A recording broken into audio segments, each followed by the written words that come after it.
ನಮಸ್ಕಾರ ಸ್ನೇಹಿತರೆ, I am Puneeth. Welcome to my official YouTube channel Puneeth forum. ಸ್ನೇಹಿತರೆ, PSI ಎಕ್ಸಾಮ್ಸ್ ಹತ್ರ ಬರ್ತಾ ಇದೆ. ಅದ್ರ ಹಿಂದಿನ ಪತ್ರಿಕೆ ಸುದೀರ್ಘವಾಗಿ ಡಿಸ್ಕಸ್ ಮಾಡೋಣ. ಹೆಂಗ್ ಕ್ವಶನ್ಸ್ ಬರುತ್ತೆ, ಹೆಂಗ್ ಓದ್ಬೇಕು, ಸೊ ಎಲ್ಲ ಡೀಟೇಲ್ ಕೂಡ ತಿಳ್ಕೊತಾ ಬರೋಣ ಸ್ನೇಹಿತರೆ. ಸೊ ಪತ್ರಿಕೆ PSI ಅಂತ ತಕ್ಷಣ ನಿಮ್ಗೆ ಎರಡು ಪೇಪರ್ ಇರುತ್ತೆ, ಗೊತ್ತಿರಬೇಕು. ಪತ್ರಿಕೆ ಒಂದು ನಿಮ್ಗೆ ಏನಿರುತ್ತೆ, ರೈಟಿಂಗ್ ಇರುತ್ತೆ, ಅಂದ್ರೆ ನಿಮ್ಗೆ ಬರಹ ಮಾಡಿ ಬರಬೇಕು, ಅಂದ್ರೆ ಪ್ರಬಂಧ ಕೊಟ್ಟಿರ್ತಾನೆ. ಪ್ರಿಸಿ ರೈಟಿಂಗ್ಸ್ ಇರುತ್ತೆ, ಅಂದ್ರೆ ಸಾರಾಂಶ ಬರೀಬೇಕು. ಭಾಷಾಂತರ ಕೂಡ ಕೊಟ್ಟಿರ್ತಾನೆ, Kannada to English, English to Kannada. ಇದು ನಿಮ್ಗೆ ಎಷ್ಟಿರುತ್ತೆ, ಒಂದು 50 ಮಾರ್ಕ್ಸ್ ಇರುತ್ತೆ. ಸೊ ಇನ್ನು ಮಿಕ್ಕಿದ್ದು ನಮಗೆ ಪತ್ರಿಕೆ 2 ಇರುತ್ತೆ. ಇದು ವಸ್ತುನಿಷ್ಠ ಪತ್ರಿಕೆ ಆಗಿರುತ್ತೆ, ಅಂದ್ರೆ ಅಬ್ಜೆಕ್ಟಿವ್ ಮಾದರಿಯ ಕ್ವಶನ್ಸ್ ಆಗಿರುತ್ತೆ, ಮಲ್ಟಿಪಲ್ ಚಾಯ್ಸ್ ಕ್ವಶನ್ಸ್. ಸೊ ಇದ್ರಲ್ಲಿ ಏನಿರುತ್ತೆ ಸರ್, ಇದ್ರಲ್ಲಿ ಏನಿರುತ್ತೆ ಅಂತಂದ್ರೆ ಮಾನಸಿಕ ಸಾಮರ್ಥ್ಯ, ಸಿಲೆಬಸ್ ಪ್ರಕಾರ, ಪ್ರಚಲಿತ ವಿದ್ಯಮಾನಗಳು, ಸಾಮಾನ್ಯ ಜ್ಞಾನ, ಅಧ್ಯಯನ, ಸ್ವತಂತ್ರ ಸಂಗ್ರಾಮ, ಭಾರತದ ಸಂವಿಧಾನ, ಇತಿಹಾಸ, ಭೂಗೋಳ, ವಿಜ್ಞಾನ, ಕಲೆ, ಸಾಹಿತ್ಯ, ಮಾನಸಿಕ ಸಾಮರ್ಥ್ಯ, ನೀತಿ ಶಿಕ್ಷಣ ಇತ್ಯಾದಿ ಬಗೆಯ ಪ್ರಶ್ನೆಗಳು ಇರ್ತವೆ. ಅಂಡ್ ಒನ್ ಮೋರ್ ಥಿಂಗ್, ನಿಮ್ಗೆ ನೆಗೆಟಿವ್ ಮಾರ್ಕ್ಸ್ ಕೂಡ ಇರ್ತವೆ. 25% ಅಷ್ಟು, ಅಂದ್ರೆ ಕಾಲು ಭಾಗ, ಅಂದ್ರೆ 0.375. ಯಾಕಂದ್ರೆ ಒಂದು ಕ್ವಶನ್ಗೆ 2 ಮಾರ್ಕ್ಸ್ ಇರುತ್ತೆ. Okay sir, fine. ಸೊ ಈಗ ನಾವೇನ್ ಮಾಡೋಣ, ಪತ್ರಿಕೆ 2ದು ವಿಶ್ಲೇಷಣೆ ಮಾಡೋಣ. 2019 ಪತ್ರಿಕೆ ತಗೊಂಡಿದ್ದೀನಿ. ಓಕೆ, ನನ್ನ ಫಾಲೋ ಮಾಡೋರು ನನ್ನ ಟೆಲಿಗ್ರಾಮ್ ಚಾನಲ್ ಫಾಲೋ ಮಾಡಬಹುದು. ಕ್ವಶನ್ಸ್ ಆಗಿರ್ಬೋದು, ಬೇರೆ ಬೇರೆ PDF ನೋಟ್ಸ್, ವಿಡಿಯೋಸ್ ಗಳು ನೋಡಬೇಕು, ಲಿಂಕ್ಸ್. ಸೊ ಎಕ್ಸಾಮ್ ರಿಲೇಟೆಡ್ ನಿಮಗೆ ಇನ್ಫಾರ್ಮೇಶನ್ ಸಿಗುತ್ತೆ. ಪುನೀತ್ ಫೋರಂ ಅಂತ ಸರ್ಚ್ ಮಾಡಿದ್ರು ಕೂಡ ಟೆಲಿಗ್ರಾಮ್ ಅಲ್ಲಿ ನಿಮಗೆ ಸಿಗುತ್ತೆ, ಅಥವಾ ಲಿಂಕ್ ಡಿಸ್ಕ್ರಿಪ್ಷನ್ ಬಾಕ್ಸ್ ಅಲ್ಲಿ ಹಾಕಿರ್ತೇನೆ. Fine sir. ಸೊ ಇದು 2019 ಪೇಪರ್, ಕನ್ನಡ ಮತ್ತು ಇಂಗ್ಲಿಷ್ ಎರಡರಲ್ಲೂ ಇದೆ. ಒಂದೊಂದೇ ಕ್ವಶನ್ ಸುದೀರ್ಘವಾಗಿ ಡಿಸ್ಕಸ್ ಮಾಡೋಣ. ಇಲ್ಲಿ ಯಾವ ಯಾವ ಫೀಲ್ಡ್ ಇಂದ ಬರುತ್ತೆ ಕ್ವಶನ್ಸ್ ಅಂತ ಕೂಡ ಗೊತ್ತಾಗ್ತಾ ಹೋಗುತ್ತೆ ಸ್ನೇಹಿತರೆ. ಎಷ್ಟು 2 ಅಂಕಿಗಳ ಸಂಖ್ಯೆಗಳು ಈ ಗುಣವನ್ನು ಹೊಂದಿರುತ್ತದೆ. 2 ಅಂಕಿಗಳ ಸಂಖ್ಯೆಯ ಘಾತದ ಕೊನೆಯ ಅಂಕಿ 8 ಆಗಿರುತ್ತದೆ. ಇಂಗ್ಲಿಷ್ ಅಲ್ಲಿ ನೋಡಿ, how many 2 digits number satisfy this property, the last digit ಅಂದ್ರೆ ಯೂನಿಟ್ ಡಿಜಿಟ್ ಇರುತ್ತಲ್ಲ, of the square of the 2 digit number is 8. ಅಂದ್ರೆ ಅರ್ಥ ಏನು ಅಂದ್ರೆ, ಯಾವ್ದಾರ ಸ್ಕ್ವೇರ್ ಮಾಡಿದ್ರೆ, ಯಾವ್ದು 2 ಅಂಕಿಗಳು, ಈಗ ಫಾರ್ ಎಕ್ಸಾಂಪಲ್ 2 ಅಂಕಿಯ ಒಂದು ಸ್ಕ್ವೇರ್ ಅಂದ್ರೆ ಮಿನಿಮಮ್ 10 ಇರಬೇಕು. 9 ಆದ್ರೆ 9 ಅಂಕಿ ಆಗುತ್ತೆ. ಸೊ ಇದನ್ನ ಸ್ಕ್ವೇರ್ ಮಾಡಿದ್ರೆ ಏನಾಗುತ್ತೆ, 100 ಆಗುತ್ತೆ. ಅದರ ಒಂದು ಯೂನಿಟ್ ಡಿಜಿಟ್, ಓಕೆ, ಕೊನೆಯ, ಓಕೆ, ಅದು ಏನಾಗಿರುತ್ತೆ, 8 ಇರಬೇಕು ಅಂತ. ಇದು 0 ಇದೆ. ಓಕೆ, ಸುಮ್ಮನೆ ಜಸ್ಟ್ ನೋಡಿ. ಆಕ್ಚುಲಿ ಇದು ರೈಟ್ ಆನ್ಸರ್ ಏನು ಗೊತ್ತಾ, ನನ್ ಆಫ್ ದಿಸ್ ಯಾವುದೂ ಅಲ್ಲ. ಯಾಕಂದ್ರೆ ಈಗ ಫಾರ್ ಎಕ್ಸಾಂಪಲ್ ನೀವು 11 ಮಾಡ್ತೀರಾ ಸರ್, ಹೆಂಗ್ ಸರ್ ಕಂಡುಹಿಡಿಯೋದು ಸರ್, ಒಂದು 10-20 ತನಕ ಮಾಡಿ, ನಿಮ್ಗೆ ಗೊತ್ತಾಗ್ಬಿಡುತ್ತೆ, ಆಟೋಮೆಟಿಕ್ ಆಗಿ ಗೊತ್ತಾಗ್ಬಿಡುತ್ತೆ. ಸುಮ್ನೆ ನೋಡಿ, ಒಂದ್ಲಿ ಎಲ್ಲ ಮಾಡ್ಬೇಕು ಅಂದ್ರೆ ಪರ್ಫೆಕ್ಟ್ ಸ್ಕ್ವೇರ್ ಕಂಡುಹಿಡಿಯೋದ್ರೆ ಬೇಕಾಗಿಲ್ಲ. ಇಲ್ಲಿ ನೋಡಿ, ಈಗ ಸ್ಕ್ವೇರ್ ಅಂದ್ರೆ ಸರ್ ಮಲ್ಟಿಪ್ಲಿಕೇಶನ್, ಸೇಮ್ ನಂಬರ್. ಈಗ 1 into 1 ಎಷ್ಟು ಸರ್, 1. ಲಾಸ್ಟ್ ಯೂನಿಟ್ ಡಿಜಿಟ್ ತನಕ ಕೇಳಿರೋದಿಲ್ಲ, 1 ಬರುತ್ತೆ. ಈಗ 12 ಸ್ಕ್ವೇರ್ 124 ಅಂತ ಎಲ್ಲರಿಗೂ ಗೊತ್ತು. ಸಾರಿ, 144 ಅಂತ ಗೊತ್ತು. ಅಂದ್ರೆ ಲಾಸ್ಟ್ ಡಿಜಿಟ್ ಆಗುತ್ತೆ 2ರಲ್ಲಿ 4 ಅಲ್ವಾ ಸರ್. ಲಾಸ್ಟ್ ಯೂನಿಟ್ ಡಿಜಿಟ್ 4 ಬಂತು, 8 ಎಲ್ಲಿ ಬಂತು, 13. ಅಂದ್ರೆ 3 into 3 ಅಂದ್ರೆ 9. ನೀವೇನೇ ಮಾಡಿ ಸರ್, ನೀವೇನೇ ಮಾಡಿ, ಈಗ ಹಂಗಾರ ಹತ್ರ ಅರ್ಥ ಏನು ಸರ್, ಲಾಸ್ಟ್ ಡಿಜಿಟ್ 3 ಅಲ್ವಾ ಸರ್. ನೀವು 9 ತಗೊಳ್ಳಿ, ಈಗ 4 ತಗೊಳ್ಳಿ. 4 into 4 ಎಷ್ಟು ಸರ್, 6. 5 into 5 ಮಾಡಿ. ಅಂದ್ರೆ ನಿಮ್ಗೆ ಈಸಿ ಮೆಥಡ್ ಹೇಳ್ಕೊಡ್ತಾ ಇದ್ದೀನಿ. 5 ಎಷ್ಟು, 25. ಲಾಸ್ಟ್ 5 ಬರುತ್ತೆ. 6 into 6, 6ರಲ್ಲಿ 36, 6 ಬರುತ್ತೆ. 7 into 7, 7 49, 9 ಬರುತ್ತೆ. 8 into 8 64, ಅಂದ್ರೆ 4 ಬರುತ್ತೆ. 9 into 9, 9 81, ಅಂದ್ರೆ ಏನ್ ಬರುತ್ತೆ, 1 ಬರುತ್ತೆ ಯೂನಿಟ್ ಡಿಜಿಟ್ ಅಲ್ವಾ. ಸೊ ನೀವು ಏನೇ ತಗೊಳ್ಳಿ, 11 ಅಲ್ಲ, ನೀವು 21 ತಗೊಳ್ಳಿ, 22, 8 ಬರಲ್ಲ ಸರ್, 8 ಇಲ್ಲ. ಸೊ ಇವುಗಳಲ್ಲಿ ಯಾವುದೂ ಅಲ್ಲ. ಸಿಂಪಲ್ ಸರ್, ನೋಡಿದ್ರ 1ರಿಂದ 9 ತನಕ ನೀವು ಮಾಡ್ಬಿಟ್ರೆ ನೀವು ಟಕ್ ಅಂತ ಮಾಡ್ಬೋದು. ಇಟ್ ಇಸ್ ಶಾರ್ಟ್ ಟ್ರಿಕ್ ಅನ್ನೋದಕ್ಕಿಂತ ನೀವು ಹೆಂಗೆ ಮೈಂಡ್ ಯೂಸ್ ಮಾಡ್ತಾ ಅದ್ರ ಮೇಲೆ ಡಿಪೆಂಡ್ ಆಗುತ್ತೆ. Okay, fine. ನೆಕ್ಸ್ಟ್ ಬನ್ನಿ, ಲೀಡರ್ ಎಂಬ ಅಕ್ಷರಗಳ ಪದದಿಂದ ಎಷ್ಟು ಬಗೆಯ ಪದಗಳನ್ನು ರಚಿಸಬಹುದು. ಒಂದ್ ರೀತಿ ನಿಮ್ಗೆ ಇದು ಫ್ಯಾಕ್ಟೋರಿಯಲ್ ಕಂಡುಹಿಡಿಬೇಕಾಗತ್ತೆ. ಲೀಡರ್ ಅಂತಕ್ಕಂಥದ್ದು ಎಷ್ಟಿದೆ ಸರ್ ಇಲ್ಲಿ, 1 2 3 4 5 6. ಸೊ 6 ಫ್ಯಾಕ್ಟೋರಿಯಲ್ ಕಂಡ್ರೆ ಆಗೋಗುತ್ತೆ. ಯಾಕಂದ್ರೆ ಇಲ್ಲಿ 6 ಪದಗಳಿದೆ ಸರ್. 6. ಈಗ ನೋಡಿ, ಎಲ್ ಅಂತಕ್ಕಂಥ ಜಾಗ ಈಗ ಏನಿದೆ, ಅದು ಒಂದು way of arranging the words. Okay, ಈಗ ಎಲ್ ಬದಲು ಇಲ್ಲಿ ಇ ಹಾಕೋಬಹುದು, ELADER ಅಂತ ಬರೀಬಹುದು. ಸೊ ನೆಕ್ಸ್ಟ್ ಎಲ್ ಬದಲು ಇ ಬದಲು ಎ ಹಾಕೋಬಹುದು. ಹಿಂಗೆ 6 ವೇ ಅಂದ್ರೆ ಬರೀ 6 ವೇಸ್ ಅಂತ ಹಾಕಕ್ಕಾಗಲ್ಲ. ಯಾಕಂದ್ರೆ ಈ ಜಾಗದಲ್ಲಿ ಇ ಬದಲು ಎ ಬರ್ಬೋದು ಅಲ್ವಾ, ಡಿ ಬರ್ಬೋದು, ಇ ಬರ್ಬೋದು, ಆರ್ ಬರ್ಬೋದು. ಅಥವಾ ಇಲ್ಲಿ ಎಲ್ಲಿರೋದು ಏನಾಗ್ಬೋದು, ಇಲ್ಲಿಗೆ ಹೋಗ್ಬಿಟ್ಟು EAL, ಹಂಗೆ ವೆರೈಟಿ ಮಾಡ್ಬೋದು. ಅಂದ್ರೆ ಅರ್ಥ ಏನು, 6 ವರ್ಡ್ಗಳು 6 ರೀತಿ ಅಂದ್ರೆ 6 ಫ್ಯಾಕ್ಟೋರಿಯಲ್ ಅಂತ ಕರಿತೀವಿ ಅದಕ್ಕೆ. ಆದ್ರೆ ಇಲ್ಲಿ ಒಂದು ಅಬ್ಸರ್ವ್ ಮಾಡ್ಕೋಬೇಕು ಏನು ಅಂದ್ರೆ ಇಲ್ಲಿ ನೋಡಿ 2 ಇ ಇದೆ, 2 ಅಕ್ಷರ ಇ ಇದೆ. ಸೊ ಹಾಗಾಗಿ ಇದನ್ನ ಯಾವಾಗ್ಲೂ ಯಾವ ಅಕ್ಷರ ರಿಪೀಟ್ ಸಿಂಪಲ್ ಆಗಿ ಹೇಳ್ಕೊಡ್ತಾ ಇದ್ದೀನಿ. ಓಕೆ, ಸಿಂಪಲ್ ಆಗಿ ಹೇಳ್ಕೊಡ್ತಾ ಇದ್ದೀನಿ, ತುಂಬಾ ಡೀಟೇಲ್ ಆಗಿ ಹೋಗ್ತಾ ಇಲ್ಲ ನಾನು. ಇಲ್ಲಿ 2 ಅಕ್ಷರ ಇ ಇರೋದ್ರಿಂದ ಎಷ್ಟು ಅಕ್ಷರ ರಿಪೀಟ್ ಆಗಿರುತ್ತೆ ಅದನ್ನ ಇಲ್ಲಿ ಮಾಡಬೇಕು. ಈಗ 2 ಅಕ್ಷರ ಇದೆ, ಅಕಸ್ಮಾತ್ 3 ಇ ಇದ್ರೆ ಅದು 3 ಫ್ಯಾಕ್ಟೋರಿಯಲ್ ಆಗಿರೋದು ಕೆಳಗಡೆ. ಓಕೆ, ನಾನು 2 ಫ್ಯಾಕ್ಟೋರಿಯಲ್ ಡಿವೈಡೆಡ್ ಬೈ 2 ಫ್ಯಾಕ್ಟೋರಿಯಲ್ ಮಾಡ್ಕೋತಾ ಇದ್ದೀನಿ. ಅಂದ್ರೆ ಇದೆಲ್ಲ ಒಂದೊಂದೇ ಇದೆ, ಬೇಕಾದ್ರೆ ಅದನ್ನು ಬರ್ಕೋಬಹುದು ನೀವು. 1 factorial into 2 factorial into 1 factorial into 1 factorial into 1 factorial ಅಂತ ಹಾಕೋಬಹುದು ನೀವು. ಬೇಕಾಗಿಲ್ಲ, 1 factorial is nothing but 1 into 1 ಅಂತ ಅರ್ಥ ಅಲ್ವಾ. ಈಗ 6 ಫ್ಯಾಕ್ಟೋರಿಯಲ್ ಇದೆ ನೋಡಿ, 6 ಫ್ಯಾಕ್ಟೋರಿಯಲ್ ನಾನು 6 into 5 into 4 into 3 into 2 into 1 ಅಂತ ಬರೀತೀರಾ ಅಲ್ವಾ ಸರ್. ಸೊ ಈ 1 ಬೇಕಾಗಿಲ್ಲ ನಮ್ಗೆ, ಯಾವ್ದು ರಿಪೀಟ್ ಇದೆ ಅದು ಬರ್ಕೋಣ. ಸೊ 2 ಇರೋದ್ರಿಂದ 2 ಫ್ಯಾಕ್ಟೋರಿಯಲ್ 2 ಇಂಟು 1 ಆಯ್ತು ಅಲ್ವಾ ಸರ್. ಇದು ಕ್ಯಾನ್ಸಲ್ ಆಯ್ತಲ್ವಾ ಸರ್, ಅಲ್ವಾ ಸರ್. 6 5 30 ಅಲ್ವಾ ಸರ್. ಇದು 4 3 ಎಷ್ಟು ಸರ್, 12 ಅಲ್ವಾ ಸರ್. 30 ಇಂಟು 12 30 300, 32 60 ಅಂದ್ರೆ 360 ಎಲ್ಲಿದೆ ಸರ್, ಇದೆ. C is the right answer. Simple sir ಇದು. ಸೊ ಇಂಥ ಕ್ವಶನ್ಸ್ ಕೂಡ ಬರ್ತವೆ, ಈಸಿಯಾಗಿ ಮಾಡ್ಬೋದು, ತಲೆ ಕೆಡ್ಸ್ಕೊಳಂಗಿಲ್ಲ. ತುಂಬಾ ಇನ್ನು ಡಿಫಿಕಲ್ಟ್ ಆಗಿ ಕೇಳಲ್ಲ. PSI FDSD ಗಳಲ್ಲಿ ತುಂಬಾ ಡಿಫಿಕಲ್ಟ್ ಕೇಳಲ್ಲ ಯಾವುದು, ಎಸ್ಪೆಷಲಿ ಆಪ್ಟಿಟ್ಯೂಡ್ ಅಂದ್ರೆ ಮೆಂಟಲ್ ಎಬಿಲಿಟಿ ಅಂತ ಕರಿತೀರಾ. ಸೊ ಇದನ್ನ ತುಂಬಾ ಡಿಫಿಕಲ್ಟಿ ಮಾಡಕ್ ಹೋಗಲ್ಲ ಎಕ್ಸಾಮ್ ಗಳಲ್ಲಿ. ಬ್ಯಾಂಕಿಂಗ್ ಅಲ್ಲಿ ಸ್ವಲ್ಪ ಟ್ವಿಸ್ಟ್ ಇರುತ್ತೆ. ನೆಕ್ಸ್ಟ್ ಬನ್ನಿ, ಏನು ಡಿ ಯ ಸಹೋದರನಾಗಿದ್ದಾನೆ. ಓಕೆ, ಬೇಕಾದ್ರೆ ಇಂಗ್ಲಿಷ್ ಅಲ್ಲಿ ನೋಡಬಹುದು, A is A D's brother ಅಂದ್ರೆ ಬರ್ಕೊಬಿಡ್ಬೇಕು ನೆಕ್ಸ್ಟ್ ನೀವು. ಸಿಂಪಲ್, ಎ ಅಂತಕ್ಕಂಥವನು ಡಿ ಯ ಬ್ರದರ್ಗೆ ನಾನು ಪ್ಲಸ್ ಹಾಕೊಂಡ್ಬಿಡ್ತೀನಿ, ಸಿಂಪಲ್. ಓಕೆ, ಹೆಣ್ಣಾಗಿದ್ರೆ ಮೈನಸ್ ಹಾಕೊಂಡ್ಬೋದು, ಸಿಂಪಲ್ ಅಲ್ವಾ sir. D is B's father ಅಂದ್ರೆ ಡಿನು ಬಿ ಯ ತಂದೆ, ಅಂದ್ರೆ ಡಿನು ಕೂಡ ಗಂಡು ಅಂತ ಆಯ್ತು ಅಲ್ವಾ ಸರ್. ಬಿ ನ ತಂದೆ ಬರ್ಕೊಂಡೆ. B and C are sisters, B ಮತ್ತೆ ಸಿ ಇಬ್ರು ಕೂಡ ಏನು ಸಿಸ್ಟರ್ಸ್, ಅಂದ್ರೆ ಇವ್ರ ಹೆಣ್ಣು ಅಂತ ಆಯ್ತು. ಸೊ ಹಿಂಗ ಆರೋ ನೋಡಿ ಹೆಂಗ್ ಹಾಕೋತೀನಿ, ಇವನ ತಂದೆ ಇವನು, ಇವನ ಅಣ್ಣ ಅಥವಾ ತಮ್ಮ ಇವನು, ಗೊತ್ತಾಯ್ತಲ್ಲ. How is A related to C, ಹಾಗಾದ್ರೆ ಎ ಮತ್ತು ಸಿ ಗೆ ಏನ ಸಂಬಂಧ, ಎ ಮತ್ತೆ ಸಿ ಗೆ ಏನ್ ಸಂಬಂಧ, ಅಪ್ಪನ ತಮ್ಮ ಚಿಕ್ಕಪ್ಪ ಅಂದ್ರೆ ಅಂಕಲ್ ಅಲ್ವಾ ಸರ್. ಸಿಂಪಲ್. ನೆಕ್ಸ್ಟ್ ಒನ್, ಒಂದು ನದಿಯು ಪಶ್ಚಿಮದಿಂದ ಪೂರ್ವಕ್ಕೆ ಹರಿಯುತ್ತದೆ, ಅದು ಹರಿಯುವಾಗ ಎಡಕ್ಕೆ ತಿರುಗುವ ವೇಳೆ, ಅಂದ್ರೆ ಇದು ಡೈರೆಕ್ಷನ್ ಕೊಟ್ಟಿದ್ದ. ಡೈರೆಕ್ಷನ್ ಫಸ್ಟ್ ನೀವು ತಿಳ್ಕೊಂಡಿರ್ಬೇಕೇನೋ, ಈ ಡೈರೆಕ್ಷನ್ ನಿಮ್ಗೆ ಗೊತ್ತಿರ್ಬೇಕು. ಇದು ಉತ್ತರ, ಇದು ದಕ್ಷಿಣ, ಇದು ಪೂರ್ವ, ಇದು ಪಶ್ಚಿಮ ಅಲ್ವಾ ಸರ್. ಫೈನ್. ಈಗ ನೋಡಿ, ಒಂದು ನದಿಯು ಪಶ್ಚಿಮದಿಂದ ಪೂರ್ವಕ್ಕೆ ಹರಿಯುತ್ತದೆ, ಇದು ಪಶ್ಚಿಮದಿಂದ ಪೂರ್ವ, ಹಿಂಗ್ ಬರ್ಕೋತೀನಿ. ಪಶ್ಚಿಮದಿಂದ ಪೂರ್ವಕ್ಕೆ ಆರೋ ಮಾರ್ಕ್ ಹಾಕೋತೀನಿ. Okay sir. ಓಕೆ, ಅದು ಹರಿಯುವಾಗ ಎಡಕ್ಕೆ ತಿರುಗುವ ವೇಳೆಯಲ್ಲಿ ದಿಬ್ಬವೊಂದನ್ನು ಅರೆ ವೃತ್ತಾಕಾರ, ಆಫ್ ಸರ್ಕಲ್ ಅಥವಾ ಸೆಮಿ ಸರ್ಕಲ್ ಅಂತ ಕರಿತೀವಿ. ಇಲ್ಲಿ ಎಡಕ್ಕೆ ಅಂದ್ರೆ ಇವನ ಆರೋ ಹಿಂಗಿದಾನ ಅಂದ್ರೆ ಅವನ ಮುಖದ ಎಡ, ನೀವು ಆ ಆರೋ ಕಡೆ ಮುಖ ಮಾಡ್ಕೊಂಡಿದ್ರ ಅನ್ಕೊಳ್ಳಿ. ಸೊ ಇದು ಎಡಗಡೆ ಆಗುತ್ತೆ. ಸೊ ಹಿಂಗ್ ಎಡಕ್ ತಿರುಗ್ತಾನೆ, ಬಟ್ ದಿಬ್ಬ ಇದೆ, ಅದರಿಂದ ಸೆಮಿ ಸರ್ಕಲ್. ಸೆಮಿ ಸರ್ಕಲ್ ಅಂದ್ರೆ ಹಿಂಗೆ circle, semi circle sir. Fine.